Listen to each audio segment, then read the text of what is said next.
si yo hubiera provocado una ruptura, bueno, hubiera dejado a algunos contentos, a algunos que no la quieren a Cristina, pero no le hubiera hecho bien al gobierno. Hubiera puesto al gobierno en un momento de extrema debilidad institucional. Alejémonos un poco del mundo Twitter porque si no es difícil.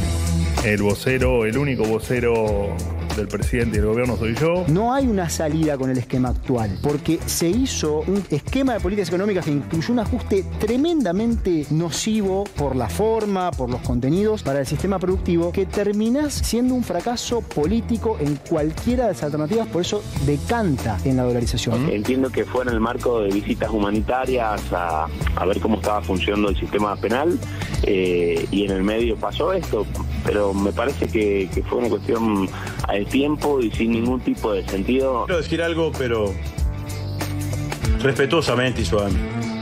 Si sería empresario, no me metería ni en una privatización ni en ninguna compra que haga este gobierno. Hay que dar un golpe, particularmente en la provincia de Buenos Aires, al kirchnerismo, para que en el 27 la provincia de Buenos Aires, mi querida provincia de Buenos Aires, deje de sufrir lo que es la plaga maldita del kirchnerismo. Nosotros venimos observando que el conurbano, y principalmente la tercera sección de la provincia de Buenos Aires, la zona sur del conurbano, es el talón de Aquiles de Javier Milei. Es lo que era la zona centro del país para Alberto Fernández o para el kirchnerismo, ¿no? Es curioso porque de decir que van a dolarizar que el peso es un excremento, pasaron a intervenir en el mercado de cambios contado con líquido. Eu fiquei assustado com a declaração do Maduro, dizendo que tinha de perder as eleições e meter um banho de sangue.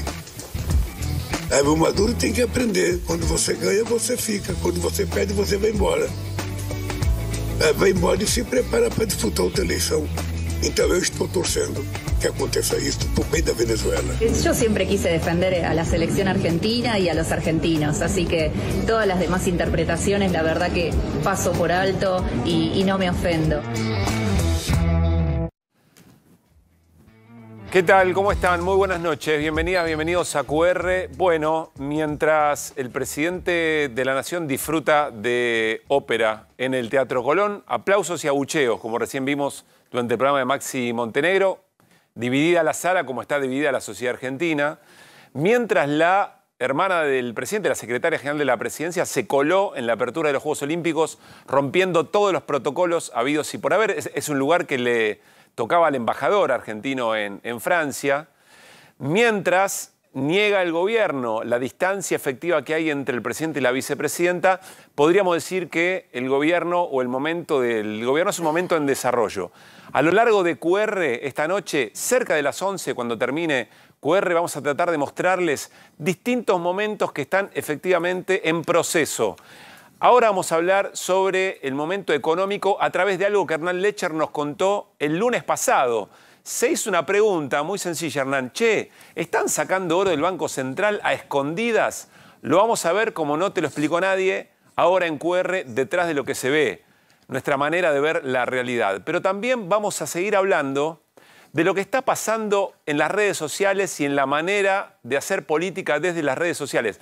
Recién también Javier Blanco y Maxi Montenegro hablaban de un sistema, ¿se acuerdan? Anoche le dijimos, sentimos que nos repetimos, pero no por eso menos importante, porque parece que está en ebullición el mundo de las redes y la manera de hacer política del gobierno, con los ajenos, pero también con los propios.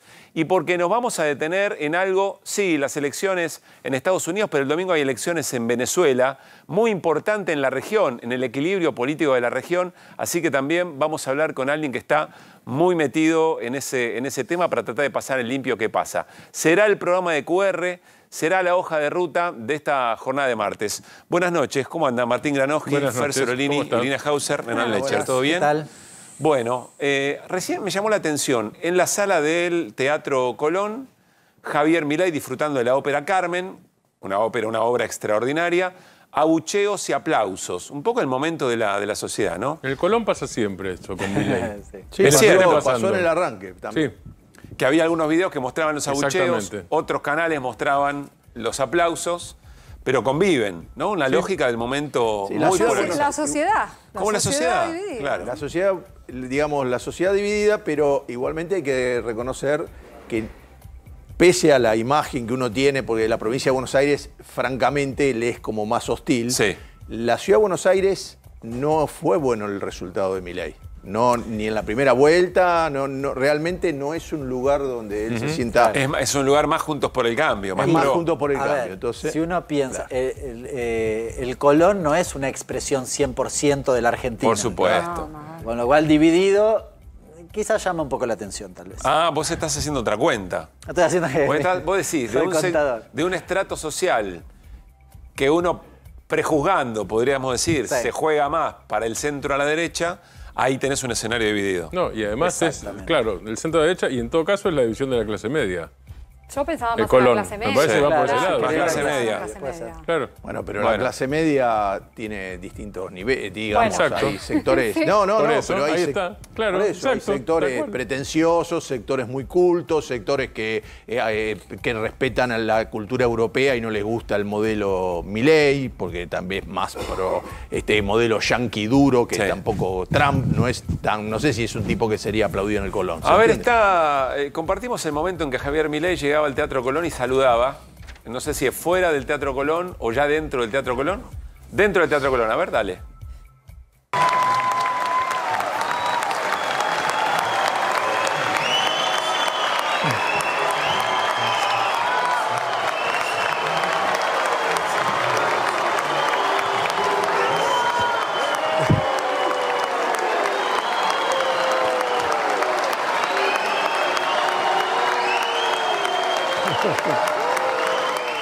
Bueno, el aplausómetro, ¿se acuerdan? Sí. Del aplausómetro para definir.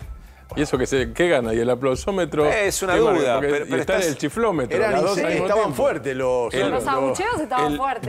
buómetro. Yo El lo escuchaba buómetro fuerte. sería una Claro, cosa algo por así. el estilo. Bueno, igual acá, por ejemplo, una frase como la de Caputo el viernes, van a tener que gastar sus dólares para pagar los impuestos, creo que tampoco creo les que- cae bien por más que hayan A ver, votado si Milei. Caputo se asoma por el balcón del Colón, por uno de los balcones del Colón, y dice, van a tener que vender los dólares y con esos pesos pagar los impuestos. No le va a gustar. De mínima silencio para evaluar qué se estaba Más diciendo. silbidos, sí. Bueno, hoy silbidos. charlaba con Roberto Bachman, muy interesante el titular de SEO. Y él decía algo, decía, hay sectores, está cambiando el núcleo duro que tiene Javier Milei, está cambiando. Se están yendo algunos jóvenes, y sobre todo jóvenes de clases en términos económicos, de clases más castigadas, pero están llegando algunas personas de mayor edad de lo que era Juntos por el Cambio. Como que se conserva un núcleo duro muy importante para Javier Milei, pero en rotación. La foto, después por supuesto hay una dinámica. O sea que sería el votante de Bullrich, digamos, tal vez, y de edad mayor, va hacia Exactamente. el núcleo duro de Milei. Y Pero el votante perdiendo- que sociológicamente podría ser peronista, para verlo históricamente, Bueno, por ejemplo, por ahí se podría está ser, yendo. Podría ser. Está. Bueno, insisto, en un rato y pensando en otras denuncias de colegas que le están haciendo al propio Javier Milei por las agresiones en redes, quédense porque tenemos una invitada que vive en el universo redes y que nos va a poder contar desde adentro qué es lo que está pasando, cómo lee algo que nosotros desde QR venimos, yo diría, denunciando, un modo de hacer política basado en la violencia para disciplinar, para callar, para que alguien, si quiere opinar en contra del gobierno, lo piense dos veces, pero no solamente el ciudadano y la ciudadana común, sino ya periodistas con mucho nombre, con mucha espalda, que cada vez que hablan o dicen algo, lo salen a cruzar. Así, como por ejemplo Marcelo Longobardi, recién compartía Maxi Montenegro un video donde contaba que efectivamente iba a realizar una denuncia. En un ratito nos vamos a meter de lleno en ese tema. Pero vamos a lo económico. Y dentro de lo económico, hace una semana y un día, el lunes pasado, en un momento de QR, casi como quien no quiere la cosa, Hernán Lecher me tocó el hombro y me dice, ¿te puedo contar algo? Sí. Che, hay gente muy preocupada porque dicen que en algunos días de junio, del mes de junio, mandaron a vaciar el Banco Central, es decir, que no haya nadie, que no haya trabajadores en el Banco Central para poder sacar oro.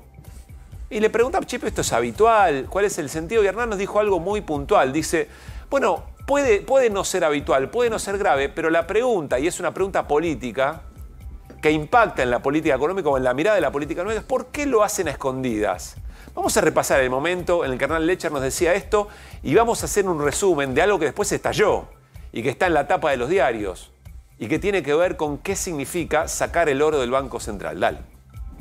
Vamos a compartir el tuit de Sergio Palazzo, diputado nacional, secretario general de la bancaria, que advierte sobre esta situación. Ante versiones circulantes relativas a la salida de oro de la reserva del Banco Central con destino al exterior, acompaño el pedido de información pública, clara, precisa, completa y detallada, efectuada del presidente del Banco Central, Pausili, de acuerdo al derecho que me confiere la ley de acceso a la información pública y su decreto reglamentario. O sea, Palazzo lo que hace es pregunta, pide noticias sobre esto, información precisa sobre esto, porque evidentemente tiene una versión. Sí, y lo que quiere hacer es corroborar algo que, por lo que vos dijiste, no es habitual y se debería conocer cuál es el motivo. Claro, ha trascendido, hay algunas versiones, lo que hizo fue básicamente preguntar. La duda es, ¿para qué se hizo? Porque lo que no está claro es, el gobierno no lo dijo, lo tiene que votar el directorio. ¿Lo votó una reunión de directorio y votaron eso? Bueno, todo esto son incógnitas que quizás develamos en algún momento. Mañana. Bueno, ahí está Hernán Lecher, 9 y 10 de la noche, Caruso con otro pelo, diciendo, che, ¿está pasando esto? ¿Nos tiene que preocupar o no? Vamos a tratar de hacer la historia, los detalles de esta historia. ¿De acá las traemos, Hernán? Pasó una semana y un día desde que nos alertaste aquí respecto a esta situación. Claro, porque en aquel momento lo único que teníamos era básicamente el pedido de Palazzo como diputado pidiéndole explicaciones al presidente del Banco Central. Pasaron cosas, diría el expresidente, desde ese momento hasta el día de hoy, que la primera y principal se confirmó que efectivamente esos lingotes habían salido, estamos hablando de unos 450 millones de dólares, habían salido del Banco Central con destino a Londres, en principio en 2 vuelos de British Airways. Sí. Con lo cual tenemos esa confirmación. Pero acá se abre un abanico de cuestiones. Y te quiero mostrar, ¿te acordás 2012? La Libertad naufraga. Sí. ¿Qué es esto? ¿Qué es esto que tenemos acá? La fragata Libertad. La fragata Libertad. ¿Por qué ponemos la Libertad náufraga? Porque en 2012 la fragata Libertad quedó retenida en un puerto de Ghana. Sí. No sé si te acordás. Finalmente, ¿por qué había pasado eso? Porque la Argentina no le pagaba los fondos buitres y los fondos buitres andaban por todo el mundo tratando de ver qué se podían quedar de la Argentina. Entonces llegaron a Ghana. Embargar. Claro, intentaron embargar la fragata Libertad. Después la justicia le dio la razón a la Argentina, la fragata volvió, pero se recibió en Mar del Plata, una escena. Tuvo bastante tiempo allá en Ghana retenida. De mucha defensa de la soberanía en ese momento. Era una discusión finalmente de soberanía, porque tal vez el valor no iba a pagar la deuda eventualmente que tenía la Argentina, o que el juez Griesa en aquel momento, muy importante en esa discusión, había planteado en aquel momento. Bueno, ¿por qué la Libertad naufraga? Porque esta discusión del oro abre la puerta a posibles embargos nuevamente. Y esta es la preocupación principal que circula a estas horas en las altas usinas de gobierno, diría, por lo siguiente. Vamos después a ponerlo en duda también esto. La primera es... Me llevó al crucero del amor, Caputo. Sí, con a ver, esa... una aclaración... El comandante de la naufragata ese, ¿no? Sería. Está bien. Sí, una aclaración muy importante. Sí. ¿Qué tenemos hoy? Tenemos un juicio en el juzgado de Loreta Presca, que es la que sucedió a Griesa, por el tema YPF. ¿Qué dice? El Tesoro le debe plata a YPF. Estamos hablando de plata del Banco Central, no del Tesoro. ¿Qué suele ocurrir en estas cuestiones? En este caso, los acreedores van a pretender instalar una idea que vas a escuchar, que es la del alter ego. Que el Banco Central es el alter ego del Tesoro, que son lo mismo. Y acá esto es muy importante porque la primera cosa que vemos es Caputo diciendo, es una movida muy positiva para el Central. Ahora vamos a explicar por qué dice positiva. Pero ¿por qué él había dicho, perdona, Hernán, él dijo, es como tener un mueble en el Banco Central. ¿Para qué lo tengo? Mejor lo saco, lo empeño y lo hago guita. Ahí voy, Fer. En un ratito te voy a explicar cómo es ese sistema. Pero ¿por qué esto es importante? Porque el que responde sobre la duda del oro salido de la Argentina no es el presidente del Banco Central. Es el ministro de Economía.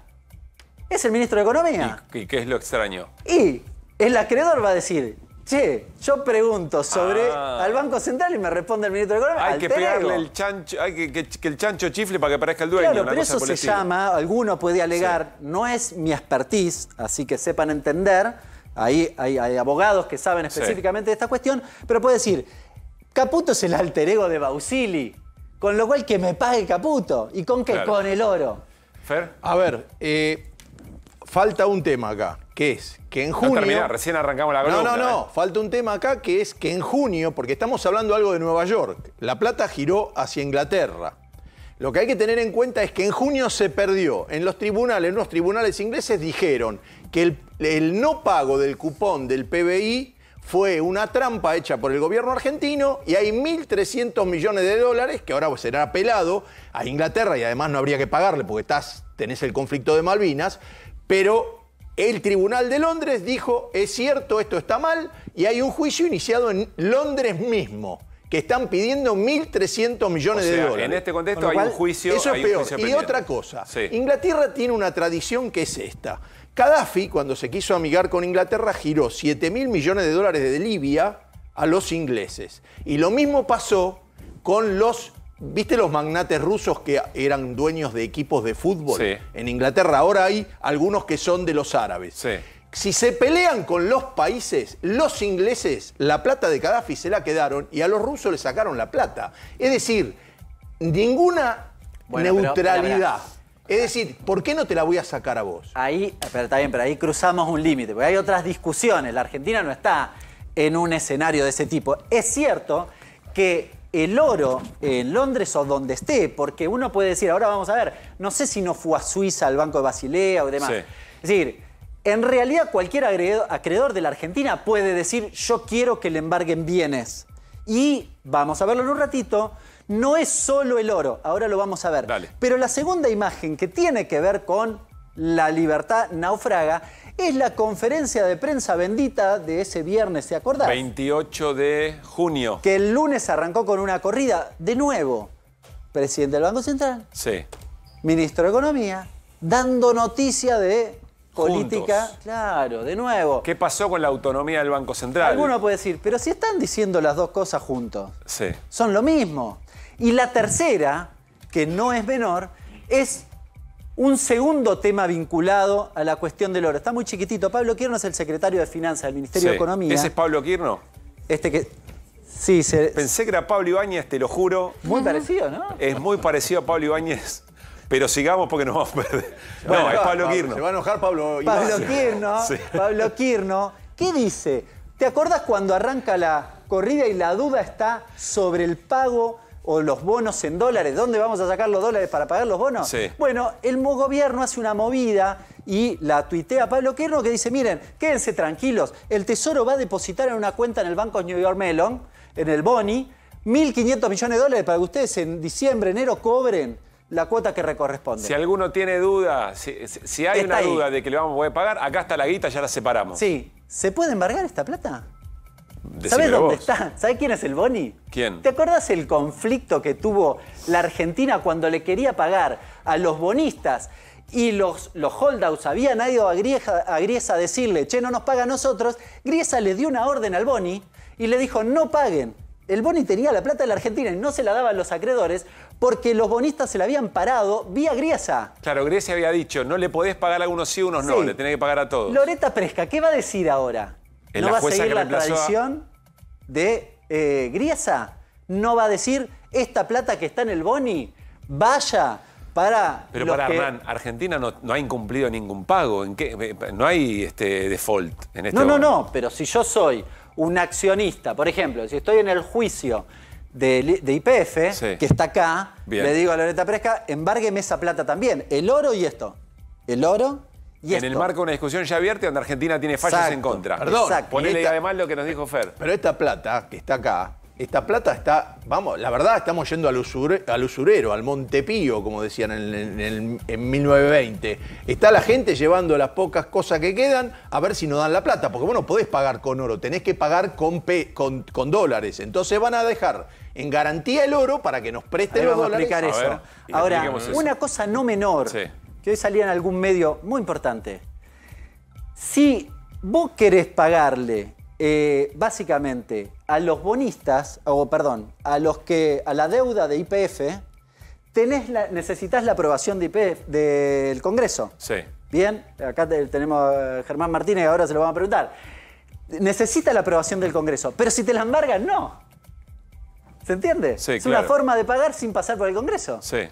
Ojo, algunos más en teoría conspirativa decían, che, ¿no sabían que esto podía ser así? Hasta acá lo que entiendo es que tanto este oro como esa cantidad de dólares que efectivamente la Argentina saca están a riesgo de ser embargados o de una acción similar a la de la fragata Libertad en su momento. Hasta acá vengo entendiendo eso. Es una gran preocupación sujeta a los dos movimientos que hizo recientemente el gobierno respecto del Boni y respecto del oro. Pero te quiero explicar además cómo es la operatoria. ¿Por qué se llevaron el oro? Algo de lo que decía Cero recién, ¿por qué se llevaron el oro? ¿O por qué presumimos? Porque la verdad que el Banco Central no explicó, no sabemos si el directorio aprobó, qué caray aprobó. Yo te tengo una pregunta. Quiero saber si otros gobiernos lo hicieron, si es habitual, si es grave en sí mismo o tiene que ver con contextos. Veamos de qué se trata esto. Seguro que no es Pablo Ibáñez ese. Ok, me quedo tranquilo. No sé, yo lo mantendría en la página, porque creo que puede bueno. Otra vez. Acá estamos. Ahí sí está Pablo Ibáñez, mirá. Sí. Letcher. A ver, el señor Caruso. El señor Caruso quiere hacerse unos manguitos. Sí. Usted se quiere hacer unos manguitos. Entonces, ¿qué dice? Bueno, agarro la joya de la abuela, voy a la calle Libertad, a la joyería Ibáñez. Sí, joya. Y le dejo la joya. Sí. Y el señor Ibáñez, ¿qué hace? El señor Ibáñez agarra y le da dólares. Sí. Le da unos pesitos y demás. Entonces usted dice, bueno, ¿qué voy a hacer? Voy a hacer una inversión segura. La señora Irina Hauser es muy confiable. Sí. Muy confiable. Entonces usted va, le da los dólares y tiene alguna inversión. Ella lo camina, lo labura. Sí, en realidad te financia si querés, pero bueno, depende cómo lo leas. Pero en principio vos te vas a hacer unos manguitos.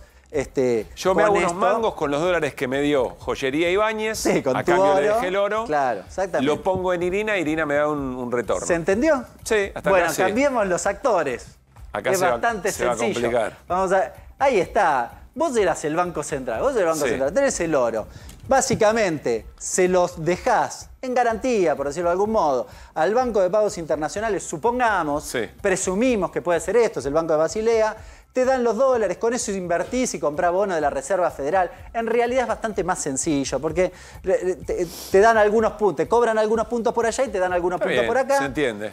Y básicamente ganás unos mangos. Hasta acá es lo que dijo Caputo y me parece bien. ¿Para qué vamos a tener el oro durmiendo? Bueno, es debatible esta cuestión. Bueno. ¿Por qué? Porque estos bonos pueden bajar, porque el oro en general los bancos centrales lo utilizan como contraciclo del valor del dólar. Cuando baja el dólar sube el oro. Entonces vos solés tener, los bancos centrales suelen tener una parte en oro porque funciona contraciclo. Entonces ayuda a compensar eso. Es cierto que per se no te genera una tasa de interés en particular, pero no es menos cierto que fluctúa el valor, con lo cual depende cómo fluctúe la realidad. Y lo mismo pasa con este otro activo. Estás cambiando un activo por otro. Esto quizás es lo menos, esto es debatible. No, a mí me gusta más allá, a mí me gusta más allá. Pero Caputo no sabía lo que no es debatible es que lo hagas a escondidas. Claro, lo hizo a escondidas porque estaban haciendo lo otro. Porque le preguntaron a Caputo, ¿y cuánto deja? No dijo nada, no sabe ni cuánto deja. Entonces, en verdad lo están haciendo para pedir prestada la plata. ¿Vos decís que lo que hay que observar acá... ¿Podemos volver a la placa anterior, que era más fácil con los nombres propios? Si se puede. Vos decís que yo salí de la casa a escondidas, me llevé la joya de la casa, me la llevé escondidas. Sí, fuiste tempranito. E hice este movimiento. No es que le avisé a la familia, che, vamos a hacer este negocio. Voy a empeñar la joya. Porque salí y a escondidas. Un tío y te dijo, che, Caruso, ¿usted se llevó las joyas? Y yo vos dijiste, balbucié. Uy, sí. ¿Y eso qué significa? ¿Qué transmite esa acción? Evidentemente que el gobierno, primero, no tiene ningún interés en contarle a la sociedad lo que quería hacer. Y de hecho trajo mucho revuelo. Y segundo, la gran duda, que es esto que mencionábamos recién, no queda claro para qué. Primero, el Banco Central no dijo nada, ni su presidente, ni el directorio. Y segundo, las aclaraciones de Caputo son muy genéricas, porque además podríamos hasta incorporar otras cosas. En el medio, el presidente dijo, tenemos los repos armados. Quizás esta es una operación para cuando no tenga los dólares, pague con esto a los acreedores porque no tengo los dólares. Es decir, en realidad... no lo sabemos. Hicimos una serie de especulaciones en base a lo poco Pero entonces, perdóname, ¿y entonces qué es lo grave? ¿Cuál es la moraleja? Que se haga a escondidas. Segundo, ¿pero qué dice el riesgo del embargo. Y tercero, que no sabemos básicamente para qué es. Porque si es, por ejemplo, para garantizar el pago de fin de año de los acreedores, los mercados no es un gran mensaje hacia los mercados. Porque le estoy diciendo, no tengo dólares, estoy agarrando la joya de la abuela para agarparte a vos. O sea, los mercados nos están viendo vender las joyas de la abuela. Claro. Y entonces dice, che, esto es tan peor de lo que pensábamos. Sí, claro. Vos podés decir, Voy bueno, entendiendo. me garantizan que me paguen mi deuda. Sí, maestro, pero al día siguiente, ¿qué pasa? ¿Se entiende? Sí. Sí. No están ni las joyas. Yo es preocupante agregaría... porque vos deberías decir, yo te voy a pagar con el ingreso de los dólares que van a venir. Y si es así, con lo que yo la economía te roleo va a la generar. deuda. Claro, yo te roleo la deuda. Ni siquiera quiero que me la pagues. Bien. Yo te la voy a renegociar y no pasa nada. Bien. Hernán. Sí. Y Pablo, acá, nosotros tenemos una suerte. Si no entendemos algo de la macro, te tenemos a vos. Y si no entendemos algo del dólar, lo tenemos a Cerolini. Yo creo que el tema del oro lo esconden, es una hipótesis porque no lo puedo saber esto, pero, o no lo sé por lo menos, lo esconden porque el oro se entiende, sin necesidad de recurrir ni a Cerolini ni a Lechner. Yo veo un lingote que no vi nunca en la vida, pero vi películas sobre Fort Knox en Estados Unidos, o La Casa de Papel o lo que sea, el oro se entiende. Es como los bolsos de López en todo caso. Claro. Es decir, ¿es el mayor acto de corrupción de la historia? Seguramente no. Pero es absolutamente comprensible para cualquiera. En términos si yo veo simbólicos. oro, entiendo que es. Y además es constitutivo. Después están las explicaciones, Es pero un yo poco entiendo, es guita, digamos, física, eso quiero decir. Es constitutivo de las naciones. Yo Claro. creo que perder dólares, la gente dice, perdimos tanto, ahora los pocos lingotes que te quedan, Bien. lo vas a ir a Ni que entregar. hablar, Sí, hubiese es un visto una festival, imagen dejá. de Sí, los, claro, de los totalmente. lingotes subiendo a British Airways. Bueno, me quedo con la duda sobre si era Pablo Quirno o era Pablo Ibáñez. Qué duda. Creo que la producción hizo un trabajo.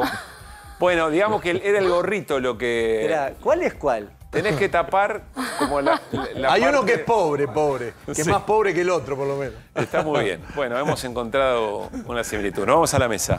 Al encuentro de Germán Martínez, que estaba viendo el programa y dijo, che, era Pablo Ibáñez. Inmediatamente le dije a Salomé, le digo, che, ¿te parece Pablo Ibáñez? Un Pobre abrazo Pablo. grande a Salomé, colaboradora de Germán. ¿Cómo te va, Germán? Gracias por estar. Bien, ¿cómo le va? Buenas noches a todos y a todas. Bueno, como venimos de ese tema, te pregunto si tenés una mirada, pero hay muchos otros temas Sí, para obvio conversar que- con el jefe del bloque Unión por la Patria en Diputados. Bueno, obviamente que no solamente tenemos una mirada, sino que todo nace en un pedido de acceso a la información pública del diputado Sergio Palazzo, ¿no? Que está claro que dio en la tecla respecto al origen de la información, y yo creo que vale la pena volver a reiterar lo que Sergio pedía, lo que nuestro diputado pedía en ese pedido de acceso a la información pública, porque además de pedir si efectivamente había habido esos 2 desplazamientos, por qué aerolíneas, con qué características, con qué seguridad. Después lo que dice, ¿en dónde se aprobó esta operación? ¿En qué área interna del Banco Central se aprobó esta operación? ¿Con qué objetivos? ¿Con qué plazos? ¿No? ¿En la búsqueda de qué resultados? ¿No? Además de todo eso, lo que plantea claramente es cuál es el sentido, que es lo que vos hablabas, Hernández, las hipótesis que podemos tener. Bueno, pero acá hay funcionarios que aprobaron esa operación, que tienen que dar cuenta del porqué de todas estas cosas. Y creo efectivamente que el tema, en contra de lo que algunos dicen, a mi criterio está en ascenso, digamos, ¿no? Me parece que cada vez... está en ascenso? El ascenso en términos de conocimiento público, del deseo de la sociedad de saber qué está pasando. Porque no es un tema, yo coincido con vos, no es un tema solamente que lo está viendo la superestructura económica que dice en qué situación está la Argentina para que tenga que hacer este tipo de operación, con qué objetivo lo hace, todas las consecuencias jurídicas que muy bien ustedes hablaban, las hipótesis que se pueden abrir, sino que después lo ve la gente. Lo ve un argentino común y corriente. Digamos, yo no vengo de familia peronista. No estaba el mito de el oro claro. en los pasillos del Banco Central. Bueno, digo. Claro. O sea, el mito de que Perón llegó en su primer gobierno estaba lleno de oro y lo dilapidó. Bueno, digo, no lo usó, ese mito, digamos. Y tuvo una fuerza muy 70 importante. añitos, digamos, Sí, no sí. más de 70 años, digamos, ¿no? Y sigue vigente. Y sigue vigente, digamos, ¿no? Realmente lo que se dio, lo que ustedes decían, no quiero banalizar el tema, pero es propio de una serie de Netflix, digamos, ¿no? Lo que pasó con el oro. Pero me parece que la gravedad de todo esto no solamente está en la jugada que puede llegar a esconder, sino que al remate, ustedes quiero que entré en ese momento, ¿cuántas veces nos han hablado de la independencia, de la autonomía del Banco Central? Chau. ¿Se acuerdan que cuando Macri hace esa famosa conferencia de prensa donde estaba Marcos Peña, Sturzenegui, y el tercero, ¿quién era? Duhovne. No, todavía no estaba. ¿La de diciembre? No estaba Duhovne, era el otro. Caputo estaba.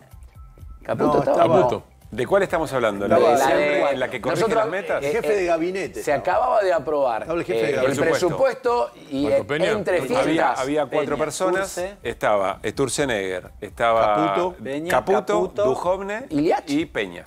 Peña, bueno. Y Marcos Peña. Bueno, listo. Entonces, que fue el 28 de diciembre, si no me equivoco, señor. era el Día de los Inocentes. Era el día de Bueno, en ese momento quedó claro que ya no había ningún margen de autonomía en el Banco Central y que quien guiaba las decisiones eran decisiones claramente políticas. Bueno, con esto pasó exactamente lo mismo, ¿no? Germán, después de la aprobación o del tratamiento y la aprobación de ley bases y paquete fiscal, mucha intensidad, mucho protagonismo del Congreso Nacional, la sensación es que se está viniendo otro momento de nuevas discusiones.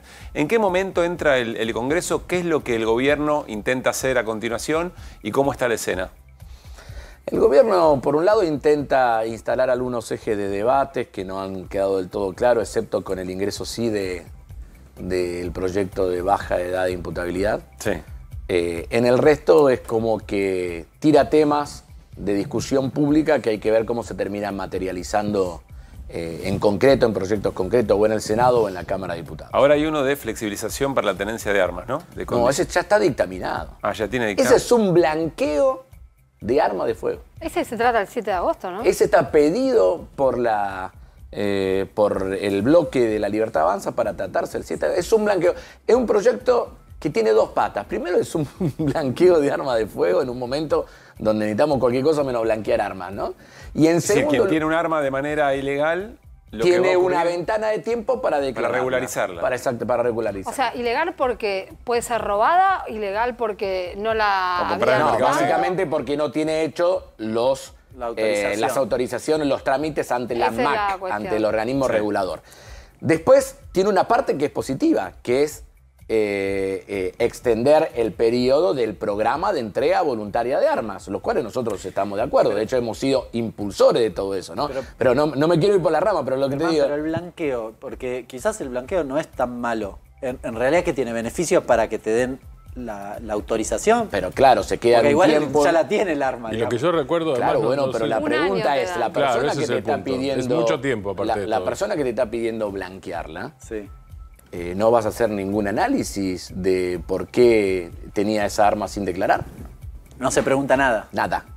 Bueno, o sea que un poco mi pregunta robada, anterior apuntaba a eso, ¿no? Claro. A no se averigua nada sobre el origen del arma. Bueno, puede estar, acordate cómo es, puede estar debidamente comprada y después no habiendo hecho los trámites ante el organismo regulador, ante la MAC, o puede tener algún vicio en el origen, digamos, ¿no?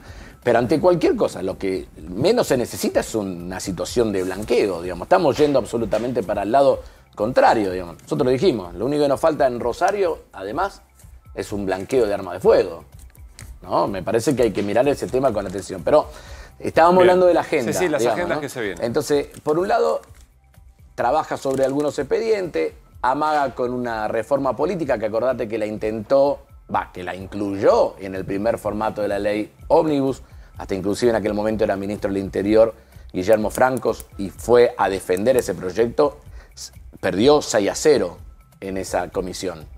Recuerdo, no había, es más, dijo, bueno, me voy sabiendo que este es el único tema que probablemente no salga, digamos, ¿no? Eso lo dijo Guillermo Franco en las comisiones cuando se trató ese tipo de temas. Pero después está también la capacidad que tengamos de aprovechar, yo creo, un contexto donde hay un deterioro en las expectativas sociales respecto al gobierno de Milei para tratar de avanzar con otros temas. ¿Ustedes están viendo ese deterioro? Sí, no tengo la menor duda. Por ejemplo... Mirá que le preguntamos a consultores de todo tipo y lo que dicen es que sigue habiendo un porcentaje muy importante. No te niego que no exista un porcentaje de apoyo. De personas que siguen creyendo que el sacrificio tiene sentido y que hay luz al final del camino. No te estoy negando que exista ese nivel de apoyo. Lo que te digo es mucho menor que hace 2 meses, 2 meses y medio atrás. Te lo aseguro. Y hay una... Te lo aseguro. Pero perdóname, ¿esto es información? ¿Es palpar en la calle? No, yo lo percibo en mi ciudad, lo percibo en gran parte de la provincia de Santa Fe, lo percibo en las áreas industriales, lo percibo en los trabajadores. Hay desaprobación de la gestión. Germán, pero está cayendo la aprobación de la gestión. Escúchame, hoy, diarios que no eran Página 12,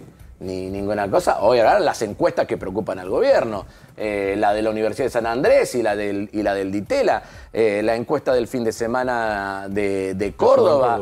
Pero además digamos, hay algunos indicios como, a ver, el acto en Córdoba no era un acto masivo.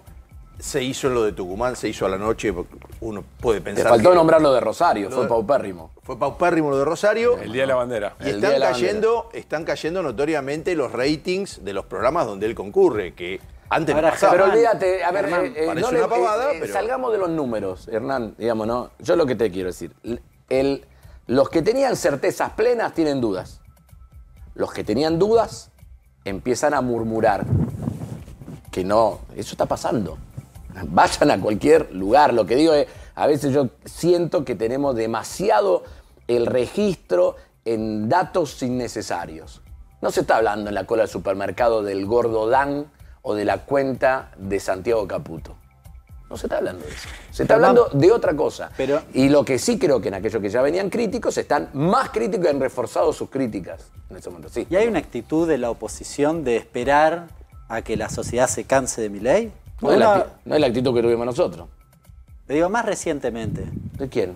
No sé, me da la impresión en el sentido de que cuando nosotros tratamos de repente las noticias, son más bien los errores que hace el oficialismo. La agenda la marca el oficialismo. Con sus errores Hernán, mayoritariamente. Hernán, un régimen presidencialista, República Argentina. No puede ser de otra manera. Pero la pregunta es esta, digo. No. Pero no hay nadie, es cierto, Germán, que no hay nadie marcando el la oficialismo no comete errores marcadamente, en un inicio de gobierno la oposición siempre tiene un rol secundario. O dicen, nadie, hay una encuesta que dice, nadie, nombrame un caso. Bueno, pero está bien, un caso de cara. No, me da la impresión que de alguna manera reafirmabas lo que te había preguntado, pero quizás más contextualizado, eso te pregunto. No, lo que te estoy diciendo es que es lógico que la agenda, en términos generales, la marque el oficialismo en un sistema como el nuestro. A mí me parece que aún desde ese lugar, yo no recuerdo otra secuencia de 7 meses donde nosotros ya hemos tenido un paro general el 24 de enero, un rechazo inicial a la convuelta comisión de la ley ómnibus la primera semana de febrero, una marcha el 8 de marzo, un rechazo al DNU 70-2023 en el Senado a mitad de marzo, una marcha enorme pidiendo memoria y verdad y justicia el 24 de marzo, una marcha universitaria el 23 de abril, una marcha de trabajadores el 1 de mayo y un segundo paro general el 29 de mayo y una movilización muy importante el 12 de junio de rechazo a la ley bases en el Senado. Pero la aprobación de la ley bases, por ejemplo, no convocó a la CGT a pesar de que tiene un capítulo muy importante de reforma laboral. Pero independientemente de la postura que pudieron haber tomado, porque sé que hubo todo un debate hasta en el Consejo Directivo de la CGT, lo han dicho los propios, los propios titulares de los sindicatos que integran la mesa. La movilización de rechazo existió igual. Acordate que la marcha el 12 de junio es la marcha donde fueron reprimidos los diputados nacionales de nuestro bloque y que fue y es aún noticia internacional la represión a los diputados nacionales. Cuando vos hablas con sindicalistas, el sindicalismo te dice nosotros reaccionamos y estuvimos donde teníamos que estar. Es cierto, la movilización del 23 fue una movilización en la que confluyeron una enorme cantidad de reclamos, pero esencialmente algo muy transversal que tenía que ver con la educación pública. Probablemente educación pública y derechos humanos aglutinan de una manera que otra cosa no lo hace. Vos hablás con sindicalistas y te dicen, bueno, nosotros ya estamos. Ahora que la política se organice para poder acumular lo que nosotros movilizamos. No es contradictorio con lo que y ahí voy a la pregunta. ¿Vos ves a Karina Milei avanzando raudamente hacia la confección de su partido, de su sello propio? Uno podría pensar, para el 2025, año electoral, falta un montón, pero en términos de construcción política no sé si falta tanto. ¿A quién perjudica el armado político de la Libertad Avanza en las provincias? ¿A quién perjudica? Claro. Digo, el partido de Milei, ¿a quién le saca votos en la provincia? Aquellos espacios de gobierno que quieren armar listas propias para las elecciones de diputados nacionales. Mi provincia, ¿cuál es el objetivo de Maximiliano Puyaro? Tener una lista de diputados nacionales que exprese al gobierno provincial. Sacó 60 puntos en la elección de gobernador, nosotros sacamos 30 y piquito, digamos, ¿no? Si hay una lista de los libertarios, ¿nos come a nosotros o divide el voto de Puyaro? Entonces, ese tipo de cosas, las jugadas políticas que el propio gobierno viene haciendo, tratando de fortalecer su estructura política, entran en contradicciones con sectores que suelen acordar con el propio gobierno.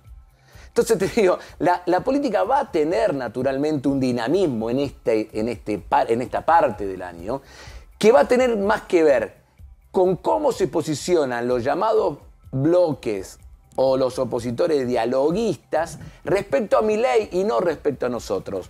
Irina, que habla con muchos, ¿qué se decía en los primeros 3 o 4 meses del gobierno? No querían estar ni cerca de los peronistas en general. Hubo una situación que ya había marcado una diferencia, que fue cuando hicimos que la ley base vuelva a comisión. Acordate que hubo votaciones. Si nadie quería votar 152, 153 No querían quedar pegados. No querían quedar. Tipo Ahora, en el medio de todo eso, y otra de tu provincia es que si los pullaron la foto, entre otras cosas.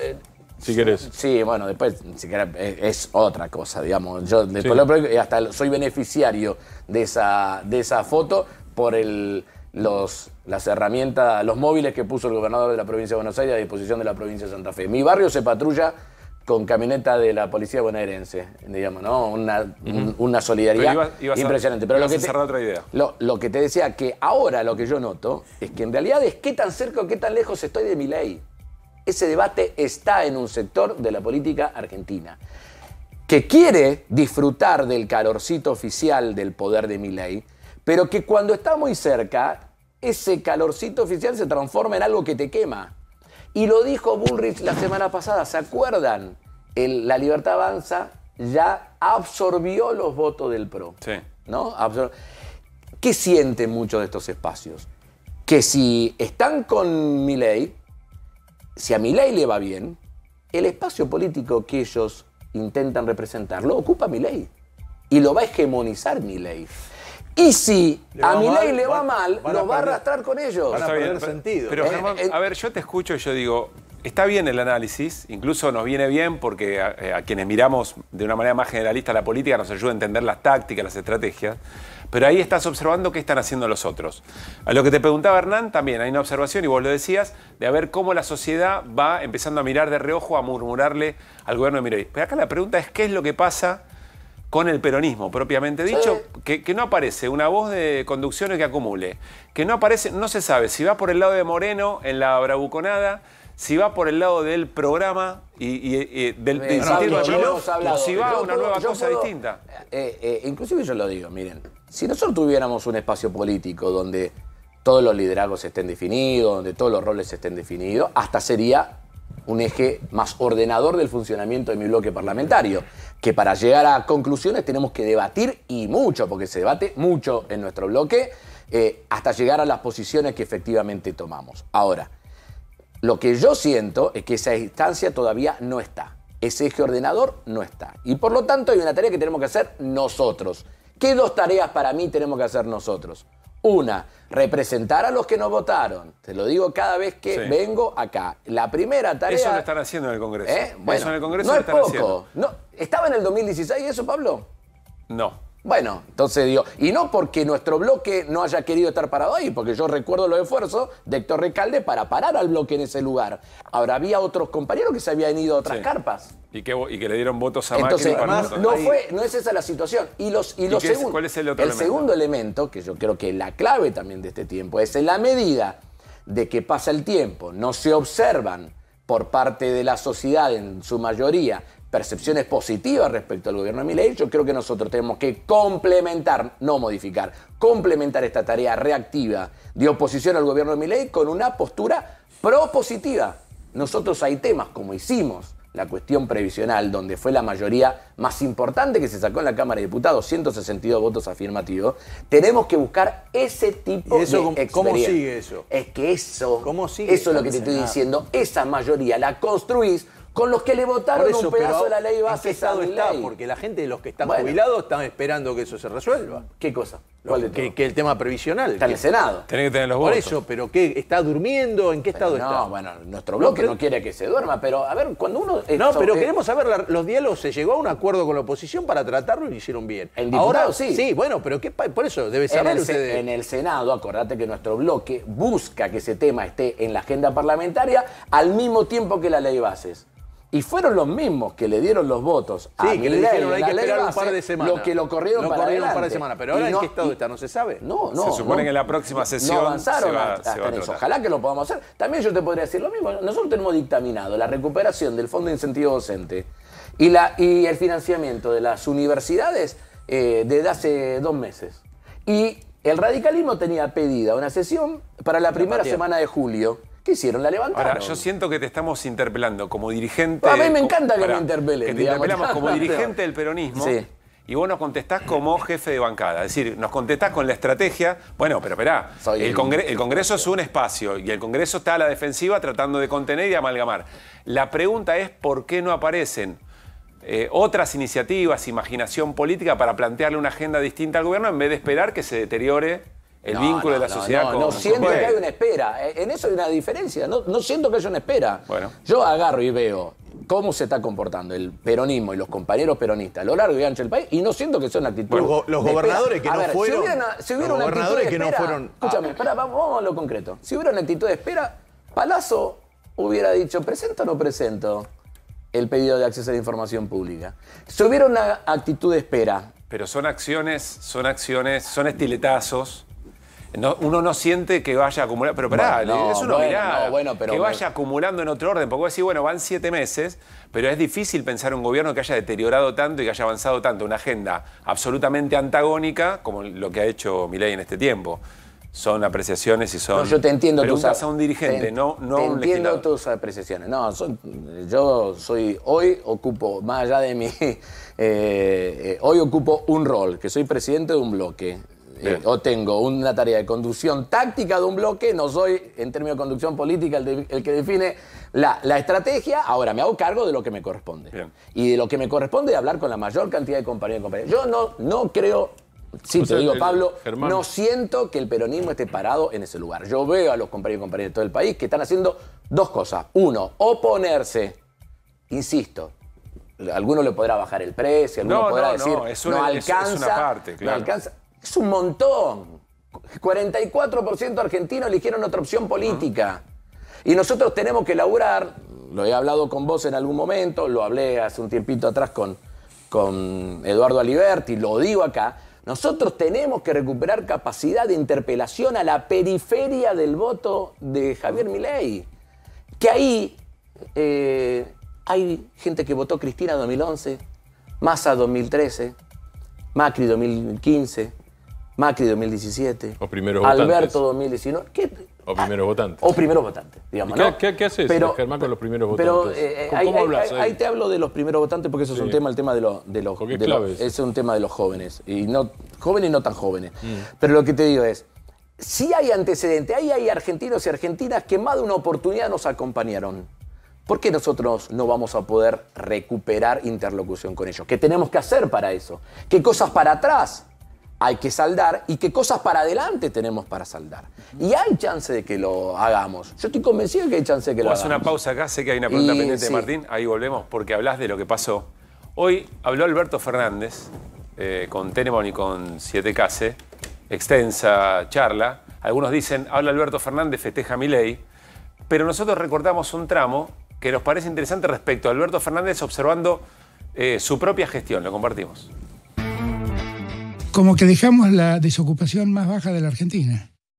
Nos decían, sí, bueno, ahora todos tienen trabajo, pero ganan poco. Ahora ni ganan ni tienen trabajo. Nosotros dejamos un país, después de 4 años, un país que creció 3.5 su Producto Bruto Interno.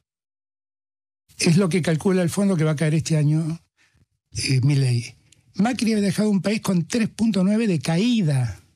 Y Cristina en su última gestión había crecido 1,5 puntos.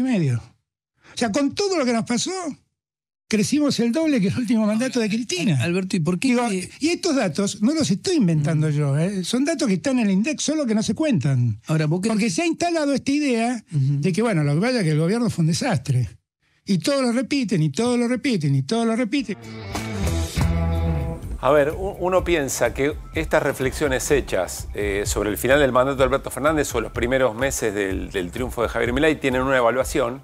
A mí me va a resultar interesante dentro de un año volver a discutir este tema, si la valoración del gobierno de Alberto Fernández, y creo que podemos tener respuestas distintas y aún complementarias. Pero, ¿qué reflexión te merece esto que dice el expresidente? A mí me parece bien que el expresidente defienda la gestión. Me parece bien. Después vos podés decir en dónde pone el acento, en dónde pone el otro algo, pero me parece muy bien. Yo, de hecho, nunca le he sacado la cola a la jeringa de la defensa de la gestión del presidente Alberto Fernández. Después vos podés decir algunas cosas que yo quisiera agregar. Si estuviera con Alberto hoy, le diría, bueno, todas estas cosas que hasta inclusive se pudieran hacer bien, inclusive algunos dicen se hicieron bien pero no tanto, todos esos matices existen, que lo que nos pasó, que no tuvo su correlato en términos de apoyo electoral. Quizás hay cosas que no son solamente la gestión, sino que tienen que ver con cómo vos construís política, como vos todo, no Alberto, todos los que tenemos algún nivel de responsabilidad, cómo nosotros nos paramos a la hora de comunicarle a la sociedad lo que estamos haciendo, qué nivel de capacidad tuvimos de explicación de todo eso. Pero cuando vos analizás la mayoría de las cosas que hoy están en discusión en Argentina, mira, vamos a una ciudad que conocemos, Rosario. Cuando vos analizás una situación de esa, el boleto estaba a 180 mangos, ahora está a 940. Que nosotros nos vamos a quedar callados, nos vamos a decir que en el medio lo que se perdió es la recuperación del subsidio al transporte del interior, que lo hicimos nuestro gobierno. Nuestro gobierno, porque Macri había pactado con los gobernadores que el subsidio al transporte del interior se eliminaba en el pacto fiscal que hizo en diciembre, entre diciembre y abril del año, diciembre del 2017, abril del año 2018. ¿No? Que no vamos a decir nada, no vamos a decir nada sobre la inversión en ciencia y tecnología, no vamos a decir nada sobre la inversión en educación. Ahora vamos al tema de empleo. Efectivamente habíamos pero por mejorado. eso, cuando vos haces esa valoración en la comparación con lo que está pasando, que es lo que hace Alberto Fernández, por supuesto que hay una conclusión para sacar. Pero sobre el final del mandato y el no acompañamiento del voto, también hay cosas para reflexionar. Y yo quiero hacer esa reflexión. Y la hago, mira, ayer nosotros estuvimos ustedes saben que yo milito con Agustín Rossi, digamos, ¿no? Ayer estuvimos con Agustín en un barrio de la zona sur, en San Martín Sur. Digamos, cuando vos entras a Rosario, llegás, donde está el casino de la derecha, viene Barrio Las Flores, al lado de San Martín Sur. Estuvimos ahí. Y de estas cosas hablamos con los vecinos organizados, y de las cosas que no hicimos del todo bien, pero también convocando a que podamos construir realmente un futuro. Yo la sensación que tengo, Pablo, es que seamos críticos con nosotros mismos, demos todas las explicaciones que tengamos que dar. Yo no tengo problema. Mi tarea es poner en valor también el trabajo de mis compañeros y compañeras en el bloque parlamentario, del primero hasta el último, ¿no? Es parte de la construcción colectiva que estamos haciendo. Pero a mí lo que no me gustaría es que la dureza del diagnóstico que tenemos alrededor de lo que está haciendo Javier Milei, nos desmovilice. Nos lleve a un lugar donde digan, che la puta, perdón la expresión, sí. Esto es tan fuerte que no se puede volver atrás. Esto es irreversible. No hay cosas irreversibles. ¿Está pasando un poco eso? Si te lo estoy diciendo es porque siento que a veces eso sucede. Entonces yo tengo la obligación de plantearla a mis compañeros, a compañeras, no solamente lo del bloque, digo, a los que militan con nosotros, con los que hablo. Nosotros estamos renovando todas las autoridades de las unidades básicas del peronismo de Rosario. Voy y le digo, las cosas se pueden modificar en la Argentina. ¿Cuánto tiempo pensábamos que no íbamos a poder salir de la trampa de las AFJP? Y salimos. ¿Cuántas veces pensamos que no se iba a poder volver atrás de la trampa de las privatizaciones en los 90? Y salimos. ¿Cuántas veces pensamos que el deterioro que se había provocado en la década del 90 y con la crisis del 2001, el deterioro social que se había provocado, no íbamos a poder salir? Y salimos. Ahora, vos me decís, ¿qué hace falta? Uno, ganas de transformar las cosas. Nuestro espacio político tiene que demostrar vocación de transformar las cosas. Dos, tener bien identificados los temas donde hay que meterse con toda. Donde hay que meterse a fondo. Las cosas que va a tener que hacer. Como lo hace Milei, uno podría decir. Como lo hace Milei, con la vocación y con la audacia que tiene Milei. Qué sé yo, a mí no me gusta valorar nada. Milei vino a mostrarle a todos los que decían, bueno, hay que ver la correlación de fuerzas. Milei vino a mostrar que, evidentemente, con vocación política y determinación, hay ciertas cosas que se podían hacer, o por lo menos peleas para dar. Pero sin duda que yo no... Y el tercer tema, que quería decir, era la capacidad técnica, porque vos podés tener excelentes ideas, tenés que saber traducirla en términos de gestión. Digamos, ¿no? Nosotros tenemos que recuperar esas tres cosas. ¿Hay antecedentes en la Argentina? Sí, obvio. Y no aparecían. Escúchame, yo daba vuelta, no porque con Agustín no militaba en aquella época. Yo llegué a Kirchner por el peronismo bonaerense. Nada que ver, digamos, ¿no? Llegó del pejotismo bonaerense, dirían algunos. Tenía todos mis amigos y mis compañeros militando con Duhalde. De ahí llegué yo, que era básicamente antimenemista, y por eso me había acercado al dualdismo, porque no era menemista. No por enamoramiento. Y en las charlas de política, Kirchner planteaba 2007. Y se dieron determinadas circunstancias, aparece el proyecto en 2013 y hace un gobierno súper transformador, consolidado después con Cristina, que ya no fue una sorpresa, porque era un espacio político que venía transformando positivamente las cosas. Entonces digo, nosotros tenemos que volver a eso. Y hay margen de poder hacerlo. Ahora, si nosotros, ayer inclusive le leí no lo hubo en la última gestión. No lo hubo en la última gestión. Para mí nos faltó. Hubo. Yo creo que hubo. Casi que te diría que tuvimos en el primer tramo de la gestión y en el primer tramo de la pandemia el momento de mayor vocación de transformación de las cosas. Hubo mucha creatividad, muchas ganas de transformar las cosas y mucha expertise en cosas que hicimos durante la pandemia. Yo creo que nos faltó más en la segunda parte, cuando teníamos que empezar a recuperar la agenda que nos había condicionado el origen. Básicamente el tema de la deuda. Yo creo que ahí nos faltó. Tengo que cerrar la charla, pero hay un tema que no quiero dejar pasar. Vamos a repetir. Central, vas a hablar, no. Vamos a repetir. Quiero valorar muchísimo que Germán Martínez esté aquí, porque en este momento en Brasil están pasando cosas importantes y aquí está Germán Martínez. Y yo también. Quiero compartir lo que ayer mostramos, las palabras del titular de la Cámara de Diputados, Martín Menem, sobre la visita de un grupo de legisladores y legisladoras a represores. Esto decía el titular de la Cámara. Quienes hayan ido, no tengo constatado que hayan ido a visitar a quienes dicen que fueron a visitar. En primer término, sé que fueron a visitar un servicio penitenciario y varios de ellos integran la Comisión de Seguridad Interior, que es una de las comisiones permanentes de, no sé si es permanente o bicameral. Ahora, Seguridad Interior es una comisión bicameral. No, perdón, Seguridad Interior es una de las comisiones permanentes del artículo 61. En segundo término, dicen que utilizaron medios que yo autoricé. Acá hay más de 85 vehículos que los legisladores los utilizan libremente. O sea, yo no puedo preguntarle a un legislador dónde va, no soy un espía que tengo que controlar yo. Hay un servicio de automotores que tiene más de 40 años que los legisladores piden un vehículo y van. En tercer término, no es la posición del bloque de la Libertad Avanza, no es la posición de este presidente de la Cámara, ni del gobierno. Son actos individuales de algunos diputados. No son actos individuales. Hubo un grupo de diputados perteneciente a un único bloque político armando una visita a condenados por delito de lesa humanidad. No es como dice el presidente de la Cámara. Yo, si quiero ir de la Cámara a Aeroparque, pido efectivamente por una aplicación un vehículo para que me lleve. Ahora, si yo necesito una traffic para ir a Ezeiza, tengo que hacer otro trámite que se llama un condoc. Tengo que mandar una notita y alguien me la aprueba. Si existió ese condoc, que existió la aprobación, yo quiero saber quién pidió el condoc. ¿Quién era el jefe de la delegación? ¿Quién era el coordinador turístico? Bueno, parece Benedict, ¿no? No sé, vamos, por eso. Todo parecería que apunta hacia... Pero, ¿quién lo hizo? ¿Y qué rol jugaron los otros diputados? Y si no lo hizo, si no presentó el condoc y no hubo una autorización de la Dirección de Automotores para eso, ¿quién fue el funcionario político que autorizó utilizar una traffic para ir a Ezeiza? Me parece que hay cosas que a veces se dicen, yo entiendo el deseo de patear la pelota afuera, de no implicar al gobierno. Fui oficialista, es la primera responsabilidad de su principal espada legislativa, lo es el presidente de la Cámara. Pero me parece que este es un tema muy grueso que no se puede dejar pasar, porque yo, además de saber eso de los movimientos, yo quiero saber qué fueron a hablar. Casi que te diría que eso es lo que más me preocupa. ¿Qué sospechas?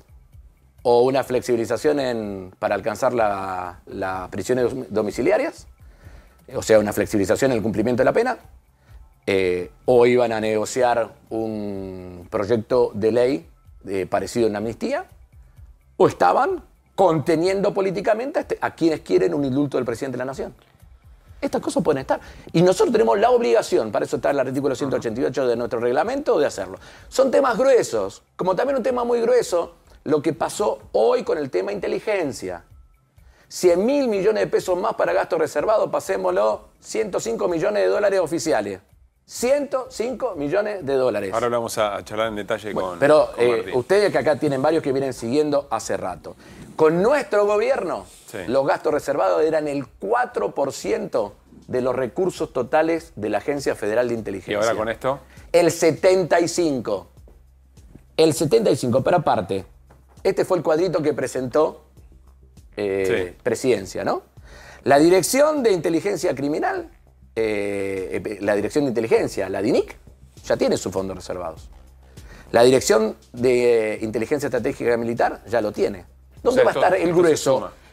En el señor 5 y en la nueva estructura.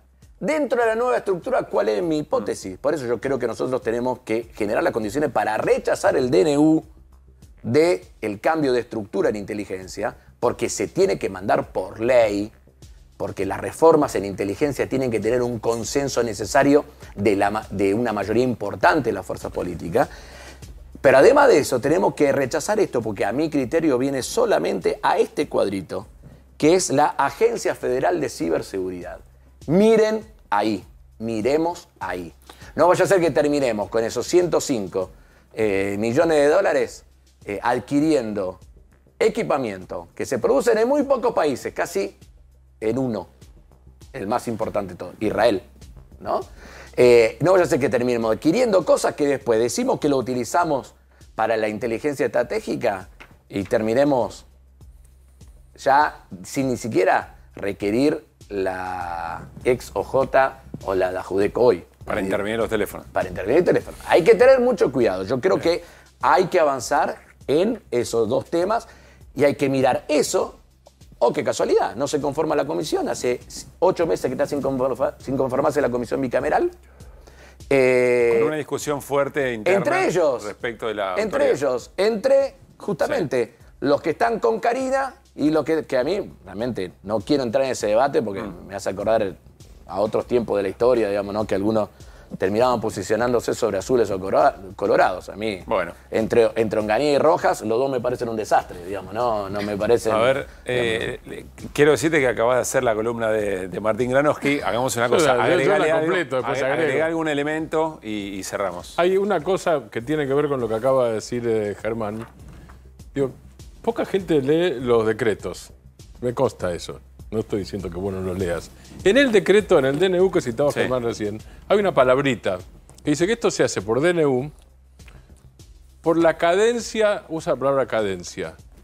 O sea, para evitar la cadencia, y estoy citando textual, la cadencia del trámite parlamentario. Es decir, hacemos esto para evitar al Congreso. Claramente lo dice, pero está esa palabra. Tiene algunas cosas más o menos finas.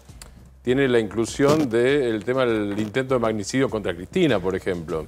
Tiene alguna cosa como, todos hablan de la Secretaría de Inteligencia del Estado y en realidad el decreto dice Secretaría de Inteligencia de Estado para que parezca una cuestión de Estado. No es del Estado, es de Estado como se llama. Ahora, este monto de hoy, esto es decreto, lo que Germán mencionaba, es un decreto de hoy. De la asignación de recursos. La asignación de recursos. Son dos DNU. Son dos DNU. Uno el que modificó la estructura y otro el que le agrega los 100.000 millones de pesos al gasto reservado. Los dos son DNU. Por eso tienen que ir a la bicameral de trámite parlamentario. Los dos son DNU, no fueron por ley. El primero, para evitar la cadencia, la molestia de Germán como opositor. La cadencia habitual del trámite legislativo y rogaría un importante retraso. Eso es lo que estamos compartiendo, ¿no? Exactamente. Y te agrego algo más, ¿no? Perdón, sí, ahí está, mirá. Una hipótesis, no quiero que hagamos la nota juntos de la columna. No podemos hacer. Escuche, no veo nada. Pero, a ver, dice, artículo 1, asígnase adicionalmente al presupuesto general de la Administración Nacional la suma de pesos 100.000 millones destinados a la Secretaría de Inteligencia de Estado de la Presidencia de la Nación para el fortalecimiento del sistema de inteligencia nacional. Segundo artículo 2, establezcase, debería ser, creo que no, está bien, ese es el tono de los decretos. Pero establezca. Se establece. Yo apostaría que esa conjugación de tiempo verbal no existe. No, pero ese es lo habitual, aunque esté también el uso técnica parlamentaria. Establécese el carácter reservado de los fondos previstos en el artículo 1 de la presente medida en los términos del artículo. O sea, primera parte son 100.000 millones. Sí. Segunda parte, esos son fondos reservados. Y a su vez, sobre esos fondos reservados no hay control. Eso, lo que hay que decir de los fondos reservados es que es el dinero que tiene esta central de espías, de inteligencia, para hacer lo que quiera. O sea, y la historia de este organismo, la mayor parte de la historia que conocemos de este organismo es que ha hecho lo que quiso, o sea, nada bueno, digamos, gracias a los fondos reservados. No, bueno, pero Irina, te quiero decir algo porque, mira... Está bien, hay una parte que te toca, pero... No, los últimos 4 años, nosotros achicamos los gastos reservados, mejoramos su orientación y su transparencia. Esta fue la gestión de Camaño está bien, y por Rossi. eso es un restablecimiento y de Alberdi, gastos reservados. digamos, ¿no? Entonces, lo que te digo... Perdóname, Germán, para ser claro una cosa, digo, y para no ser estúpido, digo, yo no estoy en contra de los fondos reservados.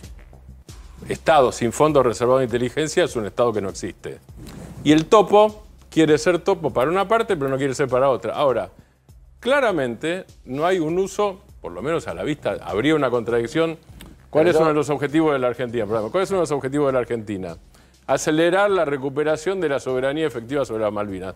Pongo solamente un caso. Pongo solo Malvinas. Bien. La política del gobierno en eso viene siendo la contraria. Yo no puedo afirmar que los fondos reservados no van a ser utilizados para hacer las correspondientes maniobras de inteligencia que hace cualquier Estado, en este caso, para la hipótesis de conflicto exterior. Yo no lo puedo asegurar. Lo que sí puedo asegurar es que en todo caso eso no es lo que se ve en la política exterior visible. Entiendo. Con lo cual yo puedo suponer que los fondos reservados, que la concentración del gobierno, que la energía, no está puesta allí. Cerrar con una reflexión, sí, Martín, no, pero más allá de la reflexión, te quiero decir algo que... El DNU de hoy dice que resulta necesario asignar las partidas presupuestarias para solventar inicialmente las acciones para la reorganización del sistema de inteligencia nacional. Ahora, ¿por qué para hacer esto se necesitan 100.000 millones de pesos en gasto reservado? Si hay muchos de estos recursos que tranquilamente pueden ser recursos públicos. ¿Por qué vas a solventar estructura exclusivamente con gasto reservado? Y la segunda es, ¿los 100.000 millones de hoy son para solventar esta estructura o inventaron esta estructura para quedarse con 105 palos verdes? Germán, gracias por haber venido y responder todo como siempre. No, por favor, gracias a ustedes. Bueno, nos vamos a ir a Fer Cerolini. Atención porque después de hablar del dólar, Hernán Lecher nos va a contar novedades en términos de resoluciones del Banco Central de la República Argentina. Fer, ¿qué pasó con el dólar hoy? Bueno, el dólar ha tenido un día relativamente calmo. Sí, volvió a rebotar un poquito el blue, es decir, que el blue aparentemente... Rebotar es hacia arriba, ¿no? Hacia arriba, sí, un poquito volvió al número anterior. Ahí lo tenemos, está en 1445, una suba del 0,35%. El dólar MEP bajó el 0,60, es un poco falso porque durante toda la jornada, hasta las 4:30, estaba en 2.30 estaba en 1.335. Se estuvo operando más alto. Sobre el final cierran ¿por qué es falso si cerró ahí? Y porque el 95% de las operaciones se hicieron al otro precio. Bien, está bien. Entonces tenés que sacar. Bien. Y el dólar contado con liquidación sí subió a 0,60, que es el dólar que se utiliza para el 20% del dólar blend que cobran los que liquidan granos, ¿no? Bueno, ¿qué está pasando? Hoy lograron comprar de nuevo algo de dólares. Compraron 47 millones, ayer compraron 55. El promedio es escaso porque en total da que el gobierno compró en el mes 224 millones, son 14 millones de dólares por día. Pero por lo menos dejó de vender, eso hay que reconocerlo. Ahora, no sé exactamente, quizá el amigo acá la tenga la cifra, es cuánto se operó. Entre los 2 días, 500 palos. Claro, es una cifra muy baja. Es lo que el gobierno tendría que estar comprando para estar tranquilos, tendría que estar comprando cerca de 200 millones si el campo liquidase lo que tiene guardado. Perdón, disculpa, Fernando. Sí. ¿Cuánto dijiste? ¿500 millones de dólares? No, en 2 días. 250 se operaron y 50 compró. Compraste el 20. Ahora, la operación del oro es teóricamente, en el mejor de los casos, para obtener 450 millones de dólares. 2 días, ¿no? una locura. O sea, nada, digo, de paso estaba pensando es eso. Locura. Es para la nada. No, nada, hacen cosas raras. Que bueno, que quizá para un curro individual. No, me quedé tildado con los números, por eso. Pero entonces, lo que vos decís es. Están operando 250 millones de dólares por día. Esto lo que implica es que lo que no se queda al Banco Central va a los importadores. ¿Estamos de acuerdo? Ahora, la cifra es chica. Está bien que es un momento recesivo, entonces quizá no estén pidiendo tanto. Yo no sé si se está completando todo lo que eso habría que ver con Hernán, cómo es que se puede averiguar. lo que están pidiendo las empresas para importar, porque eso tienen ahí una obligación. Pero con un momento recesivo te bajan las importaciones. El tema central es básicamente que no tenés actividad. Si tuvieras actividad no podrías resolver esto.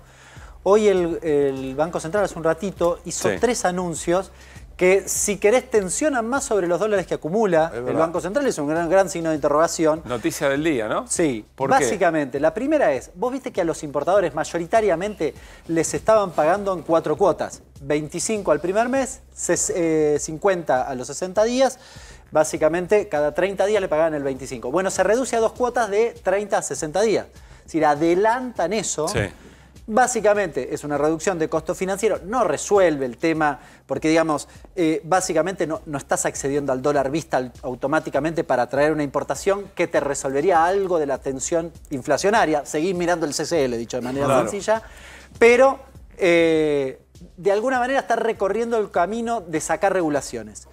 Por eso el título del comunicado. El Banco Central da un nuevo paso en el proceso de liberalización del mercado cambiario. Exacto. La primera es esa, quizás la más importante porque es la que tiene más volumen. La segunda tiene que ver con que el que presta servicios al exterior hoy podía básicamente quedarse con su cuenta en el exterior con hasta $14.000. Hoy se duplica hasta $28.000. Puedo no liquidarlos en el mercado abierto acá. Y la tercera, que es la que tuvo un poquitito más de trascendencia, porque tiene que ver un poco con el común de la gente. ¿Te acordás cuando se lanzó el RASE, que vos te tenías que anotar si tenías servicios, digamos, si vos tenías bajos ingresos para cobrar para tener el subsidio de los servicios? Que mucha gente se anotó y se desanotó. No sé si se acuerdan, claro, se desanotaban. Te ponían un límite para la compra de dólares. Era no poder comprar los $200, acceder ¿no? al MEP o al CCL. Se desanotaban por eso. Bueno, se elimina eso, pero no para todo el mundo. ¿Para quién?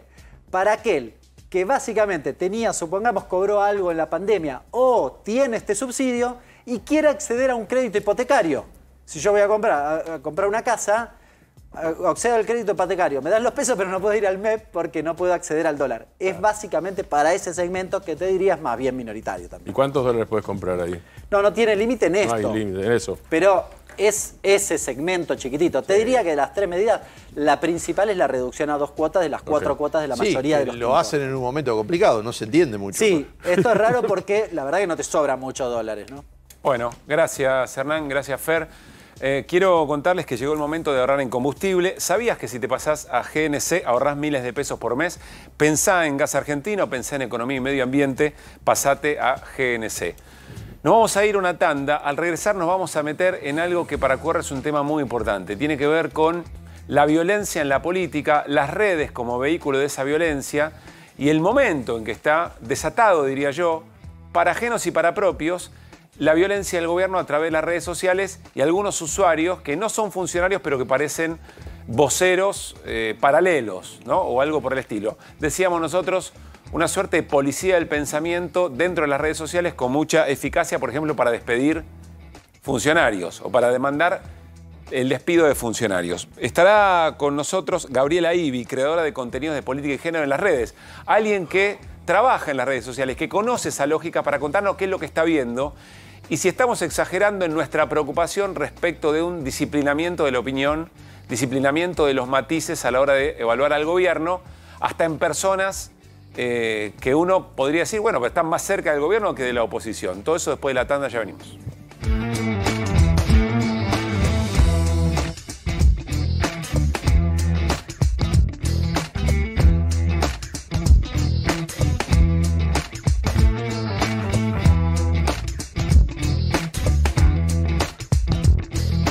Bien, presentamos a nuestra invitada, es Gabriela Ibi, ella es creadora de contenidos, trabaja mucho en redes, contenidos que tienen que ver con la política de género, con género en general. Gabriela, gracias por estar acá. Bueno, muchas gracias. Bienvenida. Gracias por invitar. Bueno, vamos a hablar de algo que Gabriela conoce y mucho. A ver si nos enseña, o por lo menos nos explica un poco cómo funcionan, perdónenme, pero esta es la carga que pretendemos darle al tema, las entrañas de la bestia.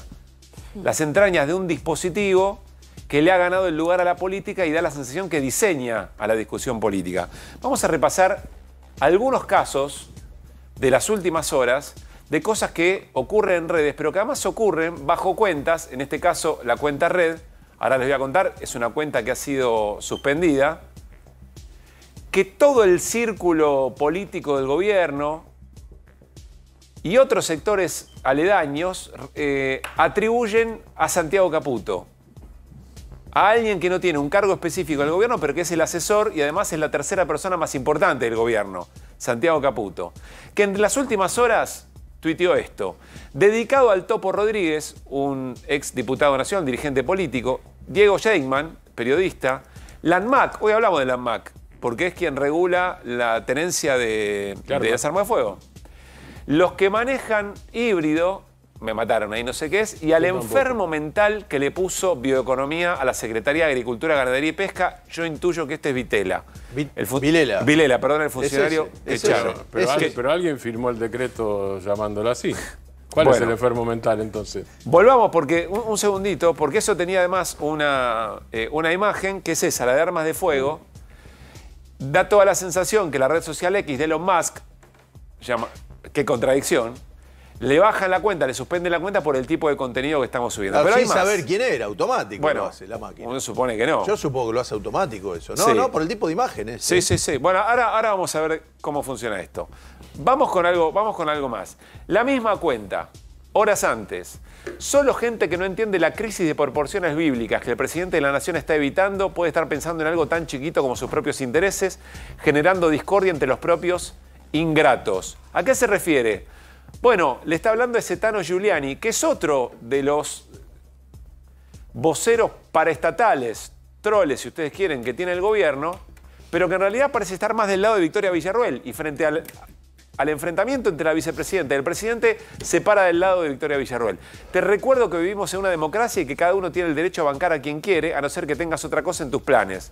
Saludos, dice el Tano Giuliani y le contesta al usuario Red, que insisto, todos atribuyen al jefe de gabinete, al asesor Santiago Caputo. Pero hay más. Tengo otra cosa en mis planes, le contesta. Abrazo. Perfecto, la próxima no mande gente del gobierno a callarme. Cagón. Y le contesta, si te hubiera mandado a alguien estarías callado. Es increíble, sí, parece de la mafia, boludo. Es increíble. No sé si hace falta agregar mucho, ¿no? Lo que parece es una bondad tuya. Hay mucho más, porque además hay un mensaje que también critica al periodista Carlos Pañi y le dice, cuando está por empezar mi mamá, buen programa, le dice Carlos y le dice de todo. También le da la sensación a Mauricio Macri respecto de los que hubieran querido hacer un cambio y no lo hicieron, y lo destrata muy fuerte. Le preguntaron hoy al vocero presidencial Manuel Adorni sobre el gordo Dan, otro de los usuarios en redes sociales que abreva en esta suerte de fuerza parapolicial que está vigilando quién piensa distinto.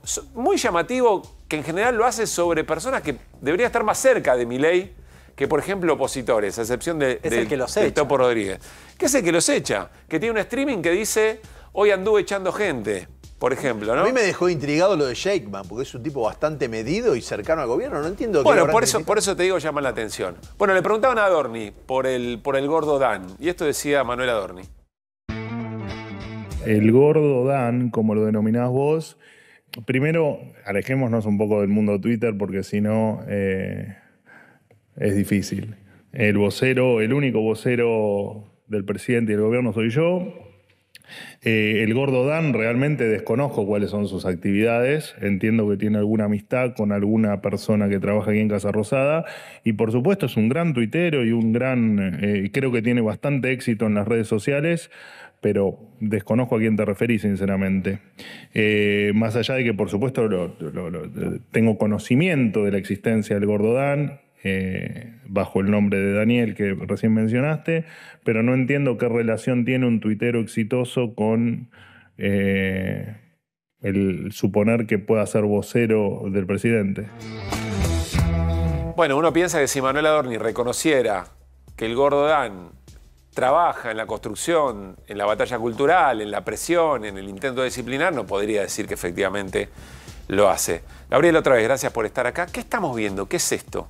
Una demencialidad bastante particular. Bueno, bienvenido, Tano, a las amenazas. Bienvenido a nuestro equipo, que hemos sido amenazadas. Vos venís juntando... Sí, a mí ya me dijeron que me van a romper las piernas, todo. Así que, bueno... Este grupo de personas, que ya, como dice Woody González, nuestro productor ejecutivo, antes estaban ocultos, pero ahora da la sensación que se jactan de asociar persona real con usuario en red.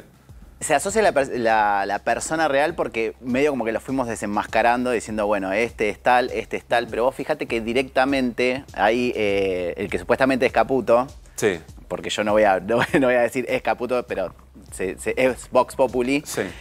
Fíjate que en ningún momento lo amenaza directamente, o sea, como que da a entender y las amenazas las recibe el Tano atrás, ya sea por medio del celular, viste que le dice, dejá de mandarme gente a amenazarme. Sí. Porque seguro que le llegan, como nos ha pasado a nosotros, de que le llegue por WhatsApp, o que le llegue por mail, o que le llegue por las redes sociales, y lo deja expuesto, le dice, deja de mandarme gente a amenazar, sí, y ya está. Pero, o sea, es ese modus operandi. Los trolls VIP son los que te marcan. Son los que tienen la tilde. Los de Blue Check, los que tienen 100 y pico mil de seguidores, 1 millón de seguidores. Comparten un contenido tuyo diciendo, uy, mirá qué puso esta persona. ¿Esos marcan el blanco? Te marcan y después te empiezan a llegar las amenazas. Gabriela, ¿pero eso está organizado así? Sí. ¿O se dio así? No, es sistémico. Está planificado. Está planificado. Hay grupos de Telegram, nos ponen en listas. Por ejemplo, dicen cucas o zurdos y nos ponen en listas de Twitter. Y entonces, cuando vos te ponen en una lista, cada tweet que vos haces les llega a ellos. Y ahí empieza la manada de trolls, dependiendo de lo que vos pongas. Ahora, yo te pregunto, ¿esto funciona a la vez como una encuesta, digamos? A medida que pasan cosas que a la gente no le gustan, o hay momentos que dicen, che, esto me desencanta, o movidas que son malas, ¿se cae el tráfico? Porque parece, dice, esto manejan los trolls y te manejan toda la opinión, te manejan lo que se discute. Ahora, cuando vos te equivocás, es como un programa de televisión que empieza a andar mal, empieza a bajar el rating, ¿o no? ¿Se puede medir eso? Lo que pasa es que hacen una agenda, hacen mucho gaslighteo, como hace Adorni, que dice, ay, no, el gordo Dan es un tuitero exitoso y solamente es Twitter, cuando antes, supuestamente, ellos pusieron un presidente por Twitter. Ahora sí, es Twitter nada más, le sacan el peso, o sea, sí, dependiendo qué es lo que hacen. Y lo que hacen es marcarte agenda. Entonces, perdón, el propio Milei dice, a mí no me importa una plaza llena porque yo le hablo a mucha más gente a través de mis redes sociales. Por eso se van pisando y se van contradiciendo entre ellos. Y se hizo famoso como tuitero, ¿no? Criticando. Te pregunto por algo. ¿La gente sigue mirando el Twitter igual o no se enoja? Sí, porque lo que hacen es, por ejemplo, ponerte una noticia, por ejemplo, si Milei hace algo malo o algo que perjudica a las personas, lo que hacen es, por ejemplo, ayer estaban reviviendo, si hubiese quedado Massa en el gobierno, habría pasado esto, esto y esto. Voy a decir, pero pará, no está gobernando Massa, pero te llevan la atención hacia otro lado y te mandan todo el ejército de trolls para que digas, uy, sí, la verdad que con Massa hubiésemos estado peor. Entonces te van haciendo esa agenda paralela. Sí. A veces yo, tuiteado y de repente alguna crítica y llega un punto que medio lo he detectado en un nivel de retuiteo y demás, que empiezan a aparecer todos los trolls. Es decir, alguien ahí lo retomó. Te pregunto por eso y por una segunda cuestión, aprovecho. En un momento hubo una movida de algunos referentes, algunos eran políticos y demás, de bloquear a algunos actores en particular y bajaron toda esa atención. ¿Qué estaban bloqueando a los de tilde? Claro, exacto. Lo que te hacen es, por ejemplo, lo que se dice shadow ban, lo que te hace es, por ejemplo, si vos publicas algo que los deja expuestos, te va todo el ejército de trolls a denunciarte ese contenido y no se distribuye. Lo que hace es decir, bueno, vos no incumplís las normas de la red social, pero si está muy denunciado te bajan la distribución. Te dice, pará, lo tenemos acá congelado, no sea cosa que se siga distribuyendo y después lo vemos. El algoritmo te lo hace eso. Claro, o sea, por ejemplo, lo que le pasó al supuesto Caputo. ¿Qué le pasó? En realidad, él publicó las armas, ellos se piensan impunes porque manejan todas las redes sociales, pero cuando vos publicas armas, lo que sucede es que si vos denunciás esa publicación, te la baja. Evidentemente recibió muchas denuncias, sí, porque ahora se están armando los dos bandos. Está pro Karina, pro Vic. Hay dos grupos de troles que están... claro, ahora se están dividiendo las aguas. Paradójicamente, el de las armas la publicó el grupo que no está cercano a las armas, porque teóricamente Villarroel es la cercana al ejército. Sí, el otro le dice la democracia. La democracia es muy insólito. Están cruzados. Yo siento que nosotros estamos tratando de entender, le agregamos alguna risa, es una risa tragicómica. A mí me preocupa mucho porque... Sí, se refieren a funcionarios y los funcionarios que llegaron ahí por distintos temas y por, no sé, puede gustarte o no Julio Garro, pero tiene un pasado político, tiene una trayectoria política, le termina pidiendo disculpas. Sí. Termina arrodillándose, la política arrodillada frente a acciones de estas características. Te quiero preguntar, ¿cuánto crees que se cercena la libertad de expresión o cómo condiciona la vida democrática? ¿O es una exageración? No, en realidad es sistémico. O sea, vos lo tenés al gordo Dan que te dice, che, borrá eso, pero por el otro lado tenés el grupo de apriete que le está diciendo a Garro, te vas en este preciso instante. Entonces, ¿qué queda? El tuit ya sabes lo que tenés que hacer, le dice. Claro, el tuit del Gordo Dan diciendo te vas y de repente Garro renuncia, yo saqué a este tipo. Entonces como que te hacen ese juego de decir, bueno, tengámosle miedo al Gordo Dan, no publiquemos cosas. En realidad lo sacaron Milei y Scioli. No sé, yo no estuve en la mesa chica, pero bueno. Sí, a Garro lo sacaron Milei y Scioli, no el Gordo Dan. Está bien, está bien, pero recibe... A ver, recibe una indicación. Vos sos político, vos sos funcionario. Si vos te vas por los trolls, dedicate a otra cosa. Pero vamos a ser claros, yo no estoy justificando los trolls. Digo, si vos haces política o si sos funcionario y dejás... Está bien, pero no me interesa lo que haya hecho Vilela, no me interesa lo que haya hecho Garro. Digo, el modo en que está condicionando la política, la libertad que puede sentir... Mirá vos, la libertad que alguien puede sentir para... ser crítico respecto de la mirada del gobierno de Javier Milei. Un periodista como Longobardi o como La Nata, imagínate los que tienen otra mirada de fondo, o un funcionario propio. Claro. Esto es lo que a mí me cuesta naturalizar o lo que me advierte, che, estamos entrando en un terreno sumamente peligroso. Sí, aparte lo que funciona son como una especie de voceros, porque vos fíjate, Twitter es la aplicación que menos seguidores tiene, menos suscriptores tiene. Pero ¿qué pasa? Pasa lo que pasó recién acá. Están publicando los tweets, están haciendo masivos la comunicación de ellos. Entonces, te hacen ese aparato de decir, bueno, yo te he hecho, yo Gordo Dan te rajo, y levantan, che, Gordo Dan rajó gente por medio de un tweet. Entonces, lo que hace es promulgar y este terror de decir, bueno, yo no publico más nada, porque si el Gordo Dan sacó un funcionario, entonces listo, yo no hablo, yo que soy una kitilipi. Lo que pasa es que vos tenés después al presidente reposteando cosas que hace, que ahí ya la cosa pasa. pasa. Ahora vos usaste recién una palabra que a mí me parece clave, que es terror. Sí, terror. Es eso. Bueno, y recién vimos un posteo que es una amenaza lisa y llana. O sea, que de todo eso que vemos publicado o que nos llega porque se repostea o se muestra, ¿cuánto hay de la vida virtual a la vida real? Mirá, yo que he recibido amenazas, hay mucho de la amenaza, o sea, recibo por WhatsApp, por mensaje privado y todo eso, me sacan fotos, por ejemplo, voy a comprar algo al mercado y me sacan fotos y me las publican como diciendo, te estoy siguiendo. Y está la delgada línea, es como decir, puede pasar o no. ¿Te estás siguiendo? Sí, de hecho, o sea, publican... Entonces la vida real está ahí. Es una mafia en sí, es una dictadura 2.0 donde vos tenés que tener miedo, donde vos justamente esta nueva CIDE... ¿Y esto es paraestatal? Y tiene, los actores que están inmiscuidos en todo esto es paraestatal, o sea, están metiendo guita del Estado, 100 mil millones. 100 mil millones. ¿Para qué van a usar los fondos reservados? ¿No? Claro, exactamente. Ahí en relación con la preocupación de Pablo de Resident, digo, hay un punto importante. Sí. A mi juicio, por lo menos. Digo, es que sí, porque si es paraestatal, estamos hablando de una cosa de gravedad diferente, porque no es que cada uno expresa lo que quiere. Pero hay un aparato trabajando contra vos, por ejemplo. Pero exactamente, parte de eso, digo, a ver, sacarte la foto a vos es porque, che, mirá, es como si fuera, no sé, un antikirchnerista, uy, lo vimos sacar, le sacamos la foto y corre entre ellos, o es gente que labura para Tienen eso. grupos de Telegram donde se van pasando la información. Entonces, por ejemplo, yo hago un tuit donde digo, Milei con esto lo que está haciendo es empobrecerte de este lado, y te tiro esa información en un Twitter. Entonces, que agarran, te postean solamente la foto, como diciendo, te vi que estabas en el mercado. Por eso, ojo con lo que ¿ellos haces. tienen solidaridad de los seguidores de Milei o lo hacen con gente que es rentada? ¿Se entiende lo que digo? Hay una parte que es rentada y otra parte que se prende a esa movida. Funciona, hay claro. gente que se prende. Porque es como... pero lo que acaba de decir ella es gravísimo. O sea, estás diciendo que le identifica la boca y le sacan una foto. Es más, hay veces que me dicen, che, tenés la misma ropa que tenías en la marcha del 8M. Por ejemplo.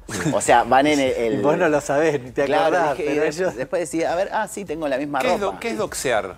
Doxear es que publiquen absolutamente todos tus datos. Tu nombre, tu número de DNI, tu dirección, tu teléfono. A mí, por ejemplo, yo he hecho el cambio registral de DNI, me publicaron mi nombre anterior, mi cuenta bancaria, cuánta guita tengo, cuánta deuda tengo, todo, absolutamente todo. ¿Quién es el jefe de todo eso? Los tuiteros, no lo puedo decir por una cuestión legal, porque yo tengo denuncias hechas. Pero bueno, estamos haciendo investigaciones y tratativas, pero son los más visibles, los más mencionados. Quien dice y señala que Santiago Caputo, el asesor principal del gobierno, tercera persona en importancia dentro del gobierno, tiene una influencia bastante importante, digámoslo, claro, sobre ese es el punto. Sobre este pero grupo. Hay una estructura. Hay una estructura. Que hay una estructura. Bueno, este usuario que todos le atribuyen, o que se le atribuye al al asesor Santiago Caputo, estos tuits que yo les mencionaba, que ahora no están accesibles, decían hasta hace unas horas: veo mucha gente interesada del Círculo Rojo que cree que el cambio que demandaban los argentinos era puramente cosmético. Sí, esta cuenta usa armas. Sí, demandamos disciplina partidaria y restricta. Sí, creemos que esta democracia es fallida. No nos da vergüenza decirlo, etcétera, etcétera. Nos importa 3 rábanos si ofendemos la sensibilidad de los que fueron partícipes u observadores del fracaso argentino. Nada de lo que digan o hagan puede alterar el curso de los acontecimientos. Al señor desesperado por cajas y resortes de poder que habla con todos los popes del periodismo nacional, viendo cómo rayar al gobierno, le queremos decir que se adapte o muera. Su tiempo ya pasó, hoy cosechan 10 años de malas decisiones. Hay quien le atribuye o hay quien piensa que esto va dirigido al expresidente Mauricio Macri. Sí. Las advertencias fueron debidamente presentadas. Yo creo que lo que plantea Irina es la clave, Gabriela, es decir, cuánto de esto condiciona la vida real, porque si no estaríamos hablando de un juego en redes sociales, da la sensación que no ¿cuánto es estatal o paraestatal? Así es lo que vos estás diciendo, tercera persona de importancia del gobierno. Acá hay plata, es lo que estábamos hablando y acá hay plata. Acá hay plata. ¿Vos qué decís? A ver si interpreto. Milei, Karina Milei, Santiago Caputo, supongo. Sí. Ok. No, pero, a ver, hablábamos de los gastos reservados. Martínez hacía referencia a un área en particular que tiene que ver con esto, que es básicamente que te investiguen a vos, plata para que te investiguen. Hoy fuera del aire hacíamos un chiste, también triste chiste, de decir, ¿cuánto vale que te persigan o que te operen? ¿No? Porque era obviamente. ¿Cuánto sale caminar a alguien? Claro, ¿cuánto sale que te persigan una semana? Bueno, eso existe, ¿eh? Pero evidentemente sí. Pero está tarifado. No, existe, está tarifado de acuerdo a tu jerarquía política. Eso existe. Claro. Bueno, hay un mercado los de gastos reservados que depende de da eso, la impresión que son básicamente para fortalecer esta red que recién Pablo leía con esta lógica. Lo cual es muy preocupante porque ya no es que te puteen en las redes. No es eso, es disciplinamiento social. Es que vos dejes de comunicar, decir, che, está pasando esto. Es lo que dijo Mirta Legrand, que dijo un día, Mirta, yo no quiero hablar más de este gobierno porque... Así es. Sí, lo dijo ella, la primera que lo vio. Y eso que Mirta Legrand vivió la dictadura, vivió 700 millones de otros gobiernos. Claro, vivió todo eso y dijo, está difícil este momento, ¿eh? Sí, está bravo este tiempo. Porque lo que logran, por ejemplo, desde los creadores de contenido, que hablamos, decimos, che, mira, esta medida, por ejemplo, yo tengo un reel que está anclado donde hablo en qué consiste el DNU. Y a ellos no les sirve, porque ellos te dicen, no, con la ley bases vos vas a poder trabajar y conseguir el trabajo que quieres. No, pará, esto te está precarizando, te hace esto, esto. Entonces van todas las denuncias, a mí me bajaron 2 cuentas de TikTok. Esta cuenta de TikTok ya tengo la alerta de TikTok diciendo, se siguen denunciando, sonaste. Sí. Y así con todas las cuentas, te vas dando... ¿Pero te denuncian por dar esa información? Claro, vos te hacen pisar el palito. O sea, la idea es que vos tengas la cintura suficiente como para que vos des una información sin dar ciertas palabras. Por ejemplo, esto de mostrar la foto de las armas se regaló. Te voltea. Entonces yo creo palabras distintas para poder comunicar eso y a la vez que si me denuncian yo apelo. En Estados Unidos con Trump apareció esta movida que jugaban mucho en redes, pasó después en Bolsonaro y acá con Milei. Digo, aparece como la derecha usando esto. Ahora, ¿vos podés ser progresista y tener el mismo resultado o esto está inevitablemente en el oscurantismo? Y lo que pasa es que el progresismo no pone, primero, no tiene los conglomerados que tienen poniéndole la guita, el mismo conglomerado que puso a un tipo que cantaba Leonardo Fabio de presidente. Y primero principal, o sea, no hay la guita. Pero si lo pusieras y funcionase, también rendiría. Dijiste Bolsonaro. La guita la hubo, no se usó para las redes. Claro. Vamos a ser claros también. Dijiste Bolsonaro, téngase presente que Cerimedo está, manejó el troll center de allá. Y ahí el gordo Dan está relacionado a Cerimedo, ¿no? Sí. Sí, todo el trolerío está relacionado. Última, Rani, quiero hacerle hay una alianza con Elon Musk, digo. Claro. Que acaba de ponerle no sé cuánta plata por semana 45 o por millones de mes. dólares por mes. Hoy en una nota dijo... Que es con Bolsonaro, con Milei, con Modi y con Trump. Sí, quiero terminar con la cultura woke. O sea, están todos en contra del progresismo y todo lo que vaya de fuera de las ideas de ¿Qué es liberpigi?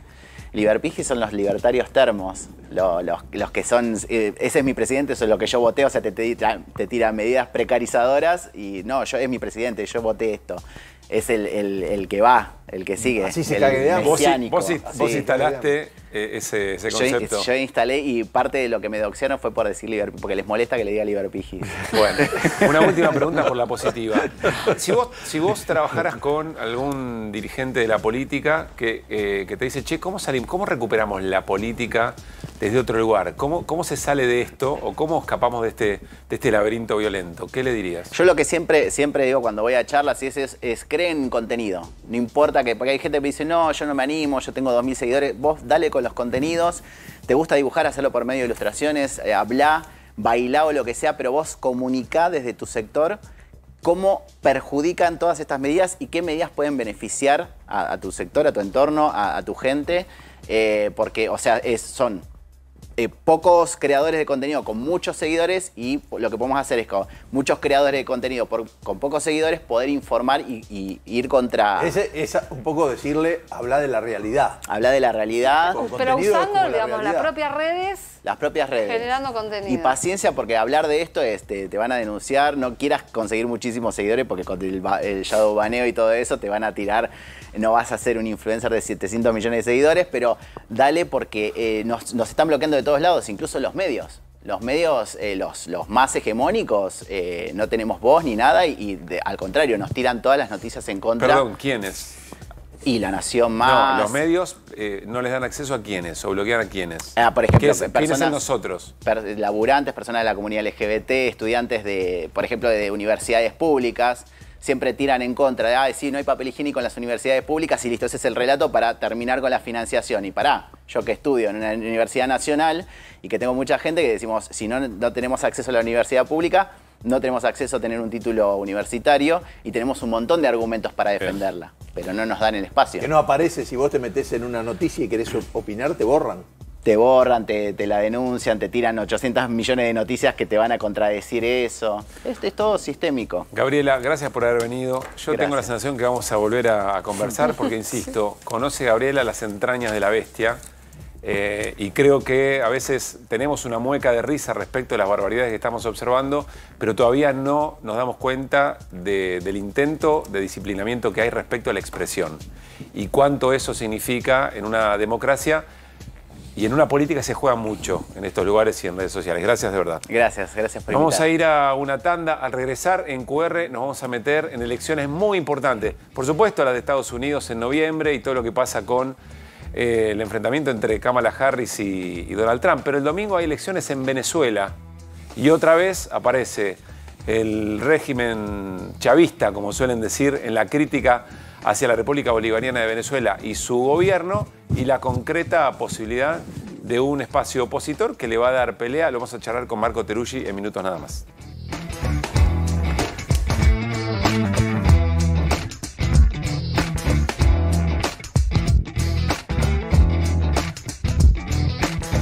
Bien, nos vamos a conectar directamente con Venezuela porque allí está nuestro colega Marco Teruggi, gran profesional, destacado en su análisis de la política latinoamericana. Marco, muchas gracias por estar esta noche con nosotros. Pablo Caruso y todo el equipo de QR te saludamos. ¿Cómo va? ¿Qué tal? Muy buenas noches. ¿Cómo me escuchan? ¿Cómo me ven? Te escuchemos muy bien, te vemos también muy bien. A ver, Marco, el próximo domingo, elecciones en Venezuela. ¿Cuál es el contexto para audiencias que quizá no tienen tanta información sobre cómo se llega en Venezuela a las elecciones del domingo? Bueno, en primer lugar decir que son elecciones muy importantes porque están en juego los 6 próximos años de la presidencia acá en Venezuela. Está en lista 10 candidatos presidenciales, el candidato del chavismo, que es Nicolás Maduro, que va por su tercera reelección. Y enfrente hay 9 candidatos opositores. De esos 9 candidatos opositores hay uno principal que se llama Edmundo González Urrutia, que tiene el respaldo de María Corina Machado, que es hoy la principal figura de la oposición, y luego 8 candidatos con propuestas en general, diríamos, bastante moderadas. Pero la polarización principal está hoy entre Machado y González Urrutia. Hay encuestas para todos los gustos. Hay una biblioteca de encuestas que dice que gana Urrutia y otra que dice que gana el presidente Machado, y hay algunas primeras señales de tensión respecto a cómo podría ser Maduro, cómo podría ser en la jornada del domingo y los reconocimientos o los resultados. Claro, porque no es solamente la elección, eventualmente depende cómo se den los márgenes, el tema del reconocimiento, en una Venezuela en la que desde afuera se le observa permanentemente en términos de si hay un respetuoso ejercicio de la votación. En este sentido, ¿qué podrías agregar o qué aparece como relevante para esta elección en particular? Mira, en lo particular hay una señal que me preocupa, que es el hecho de que María Corina Machado, viene repitiendo de que es imposible que Nicolás Maduro gane la elección. Es decir, que si ganara es porque hizo un fraude. Y de eso se desprende de que si llega a ganar Maduro, lo cual en términos de encuestas hay algunas que dicen que así puede ser, no reconocería su resultado. Esto en Venezuela trae a la memoria múltiples escenarios de crisis. Hay diferentes análisis, incluso sectores opositores que son muy críticos con el gobierno y cómo se llevaron adelante las elecciones, que sostienen que no hay posibilidad de fraude en el conteo de los votos. Es decir, que el dato que arrojen las máquinas y el Consejo Nacional Electoral es un dato que no puede bajo ningún punto de vista ser modificado. Digo esto de analistas, opositores, de hecho especialistas en sistemas electorales. Entonces hay una señal de alarma. ¿Qué pasa si gana Maduro? Bueno, hay una posibilidad de que María Corina Machado no reconozca su resultado.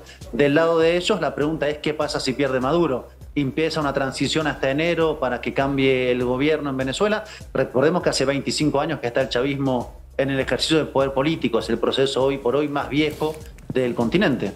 Martín. Martín Granowski, ¿cómo estás? Buenas noches. Buenas noches. ¿Para vos se está discutiendo el triunfo de Maduro sobre todo o la legitimidad del triunfo de Maduro ya a esta altura? Bueno, es una buena pregunta. Situemos primero que Venezuela, a mente que en los últimos años ha venido reincorporándose en gran parte de espacios internacionales, es un gobierno que hoy por hoy no es reconocido, por ejemplo, por Estados Unidos como tal, y tampoco es reconocido por muchos gobiernos de la Unión Europea. Entonces lo que hay a la postre, y esto lo ha venido planteando el presidente Lula da Silva, es que justamente haya una normalización de la situación de Venezuela. Por lo tanto, las reacciones internacionales que haya el día 28 van a ser determinantes para ver si eso es así, y efectivamente hay un gobierno reconocido internacionalmente, o se sigue en esta zona que es la que se ha vuelto el statu quo venezolano, que es un gobierno que fácticamente no es reconocido por varios países, pero que ha venido avanzando, por ejemplo, en el restablecimiento de ciertas relaciones económicas, principalmente los negocios petroleros. Eso se va a dar el 28 de la noche. Avanzando con Estados Unidos, inclusive, supongo que te referís a eso. También. Exactamente. Claro. Recordemos que hubo diálogos en el mes de octubre, conocidos como los Acuerdos de Barbados. En realidad había empezado en Qatar entre Estados Unidos y Venezuela. Eso dio lugar a un inicio de desbloqueo de la industria petrolera. PDVSA, que es la principal industria, tiene un bloqueo por parte de Estados Unidos. En abril regresó ese bloqueo, pero Estados Unidos otorga licencias particulares a aquellas empresas que autoriza a hacer negocio con el petróleo venezolano, lo cual es de una arbitrariedad absoluta, pero así está funcionando hoy. Y entonces hay que ver qué pasa el 28 en la noche. No ha dicho Estados Unidos todavía si va a reconocer o no el resultado. Dice que dependerá de cómo se da la jornada y la noche del domingo. Resultado. Por lo tanto, exacto, no está claro si reconoce o no reconoce Estados Unidos. Dice que va a depender de cómo se dé la jornada. Marco, quiero hacerte una pregunta que puede ser muy extensa, tenemos pocos minutos, pero ¿qué se discute? Más allá de la legitimidad del resultado posterior, ¿qué se discute? ¿Qué pasa en la sociedad venezolana? ¿Cuáles son los problemas? ¿Cuáles son las legitimidades y los reconocimientos a este proceso de gobiernos chavistas de tantos años y sus críticas? Bueno, primero hay algo que creo ha cambiado en Venezuela, que es que se ha vuelto a movilizar una parte importante de la sociedad. Se venía de varios años de desmovilización, se venía incluso de cierta evaporación del conflicto político, sobre todo desde la pandemia hasta la fecha. Hoy por hoy hay movilizaciones muy importantes del lado del chavismo, muy importantes del lado de María Corina y Edmundo González Urrutia, y hay una demanda principal que es la de cambio. De hecho, incluso las vallas que pone Nicolás Maduro dicen por más cambios y más transformaciones. Entonces, claro, es una demanda que en términos a priorísticos favorece evidentemente a la oposición. Maduro ya lleva casi 12 años en el gobierno, pero a su vez ha tenido algunos logros de estabilización, uno diría, en este último tiempo. Alguna recuperación económica, se proyecta que la economía pueda crecer a un 8% este año, ha habido una baja de la inflación, y Caracas es una ciudad que se ha vuelto más segura. Para quienes conocen Caracas, Caracas era particularmente insegura. Eso lo tiene el gobierno como elementos a su favor. Y después hay una suerte de, casi diría, discurso existencialista respecto a qué pueda pasar con las elecciones. El gobierno dice, lo que está en juego no es un gobierno, sino la patria, la república, la revolución, y lo que dice Machado es lo que está en juego, es la existencia misma de Venezuela, porque si gana Nicolás Maduro nuevamente, entonces habrá una oleada de migración masiva y hay una suerte de pelea casi en términos existenciales. Claro. Eso hay que ver cómo se traduce en la participación. Yo creo que va a ser más elevada que en los años anteriores. Marco, muchísimas gracias. Seguramente te volveremos a molestar, quizá en las últimas horas antes de la elección o ya con el resultado en la mesa, a ver qué escena queda. Un gran abrazo. Cómo no, a la orden para lo que precisen. Marco Teruggi, gran profesional, gran analista. Bueno, para cerrar, Irina, una información importante que tiene que ver con el tema ganancias. Bueno, vos sabés que con respecto a la ley que reinstaló el impuesto a las ganancias, hay varias presentaciones judiciales donde plantean la inconstitucionalidad. Yo te voy a hablar de una en particular, que es la que hizo la Asociación de Magistrados, es decir, la que hicieron los jueces, que piden que a ellos no se les aplique esta nueva ley porque considera que para ellos es inconstitucional. ¿Piden por la inconstitucionalidad o piden que a ellos no se les cobre? Piden que a ellos no se les aplique. Okay. Voy a explicarte el escenario. Desde hace muchos años, la mayor parte del Poder Judicial no paga impuestos a las ganancias. En el año 2017, esto ha sido un privilegio muy cuestionado, histórico. En el año 2017, con el macrismo, se aprueba una ley que hace que los que empiezan a ser designados a partir de ese momento empezaron a pagar. Esto provocó que al día de hoy unos 600 integrantes del Poder Judicial, entre jueces, empleados, funcionarios, paguen impuesto a las ganancias. Han hecho un acuerdo con el correr del tiempo porque se la tuvieron que bancar porque la justicia no les dio la razón y no les cobran lo de ganancias que paga cualquier hijo de vecino, sino un poco menos. 10%, 12%. ¿Qué pasa con la nueva ley? La nueva ley implica que esas personas tendrían que pagar más y que además habría más integrantes del Poder Judicial que tendrían que pagar impuestos a las ganancias. Ellos calculan que de 600 saltarían a ser unos 5.000. El argumento central que usan ellos es muy largo, todo el argumento, pero ellos dicen, esto va contra... Esto es inconstitucional porque nuestros salarios son intangibles. No se puede tocar los salarios de los integrantes del Poder Judicial porque eso atenta contra nuestra independencia. Bueno, podemos tener una larga discusión alrededor de esto. Si la plata, son monárquicos, si la plata te condiciona de esa manera. Bueno, pero la cuestión es que ellos han hecho esta presentación, piden que se habilite la feria. El juez que está de feria se declara incompetente sobre este tema, pero va a venir otro juez de feria que seguramente algo va a tener que decir respecto de esta presentación. Ni por casualidad se suman a camioneros y bancarios, que creo que son los gremios que van a... Bancarios presentó. Van a pedir por la inconstitucionalidad en... Claro, ellos lo van a pedir y bancarios no tienen que decidir sobre ellos mismos. No. Ellos lo piden en general, pero ellos... Esto es corporativo. No, es corporativo. Bueno, gracias, equipo. Nos reencontramos mañana a las 9 de la mañana. Bueno, podemos, si quieren, nos juntamos a desayunar. Pero eventualmente a las 9 de la noche tenemos que hacer QR. @programa QR, tanto en Instagram como en Twitter. Allí pueden ver los mejores momentos del programa. Nos vamos como vinimos con las voces del día, pero quédense porque después está Babi Checopar para hacer Basta Babi en A24. Chau.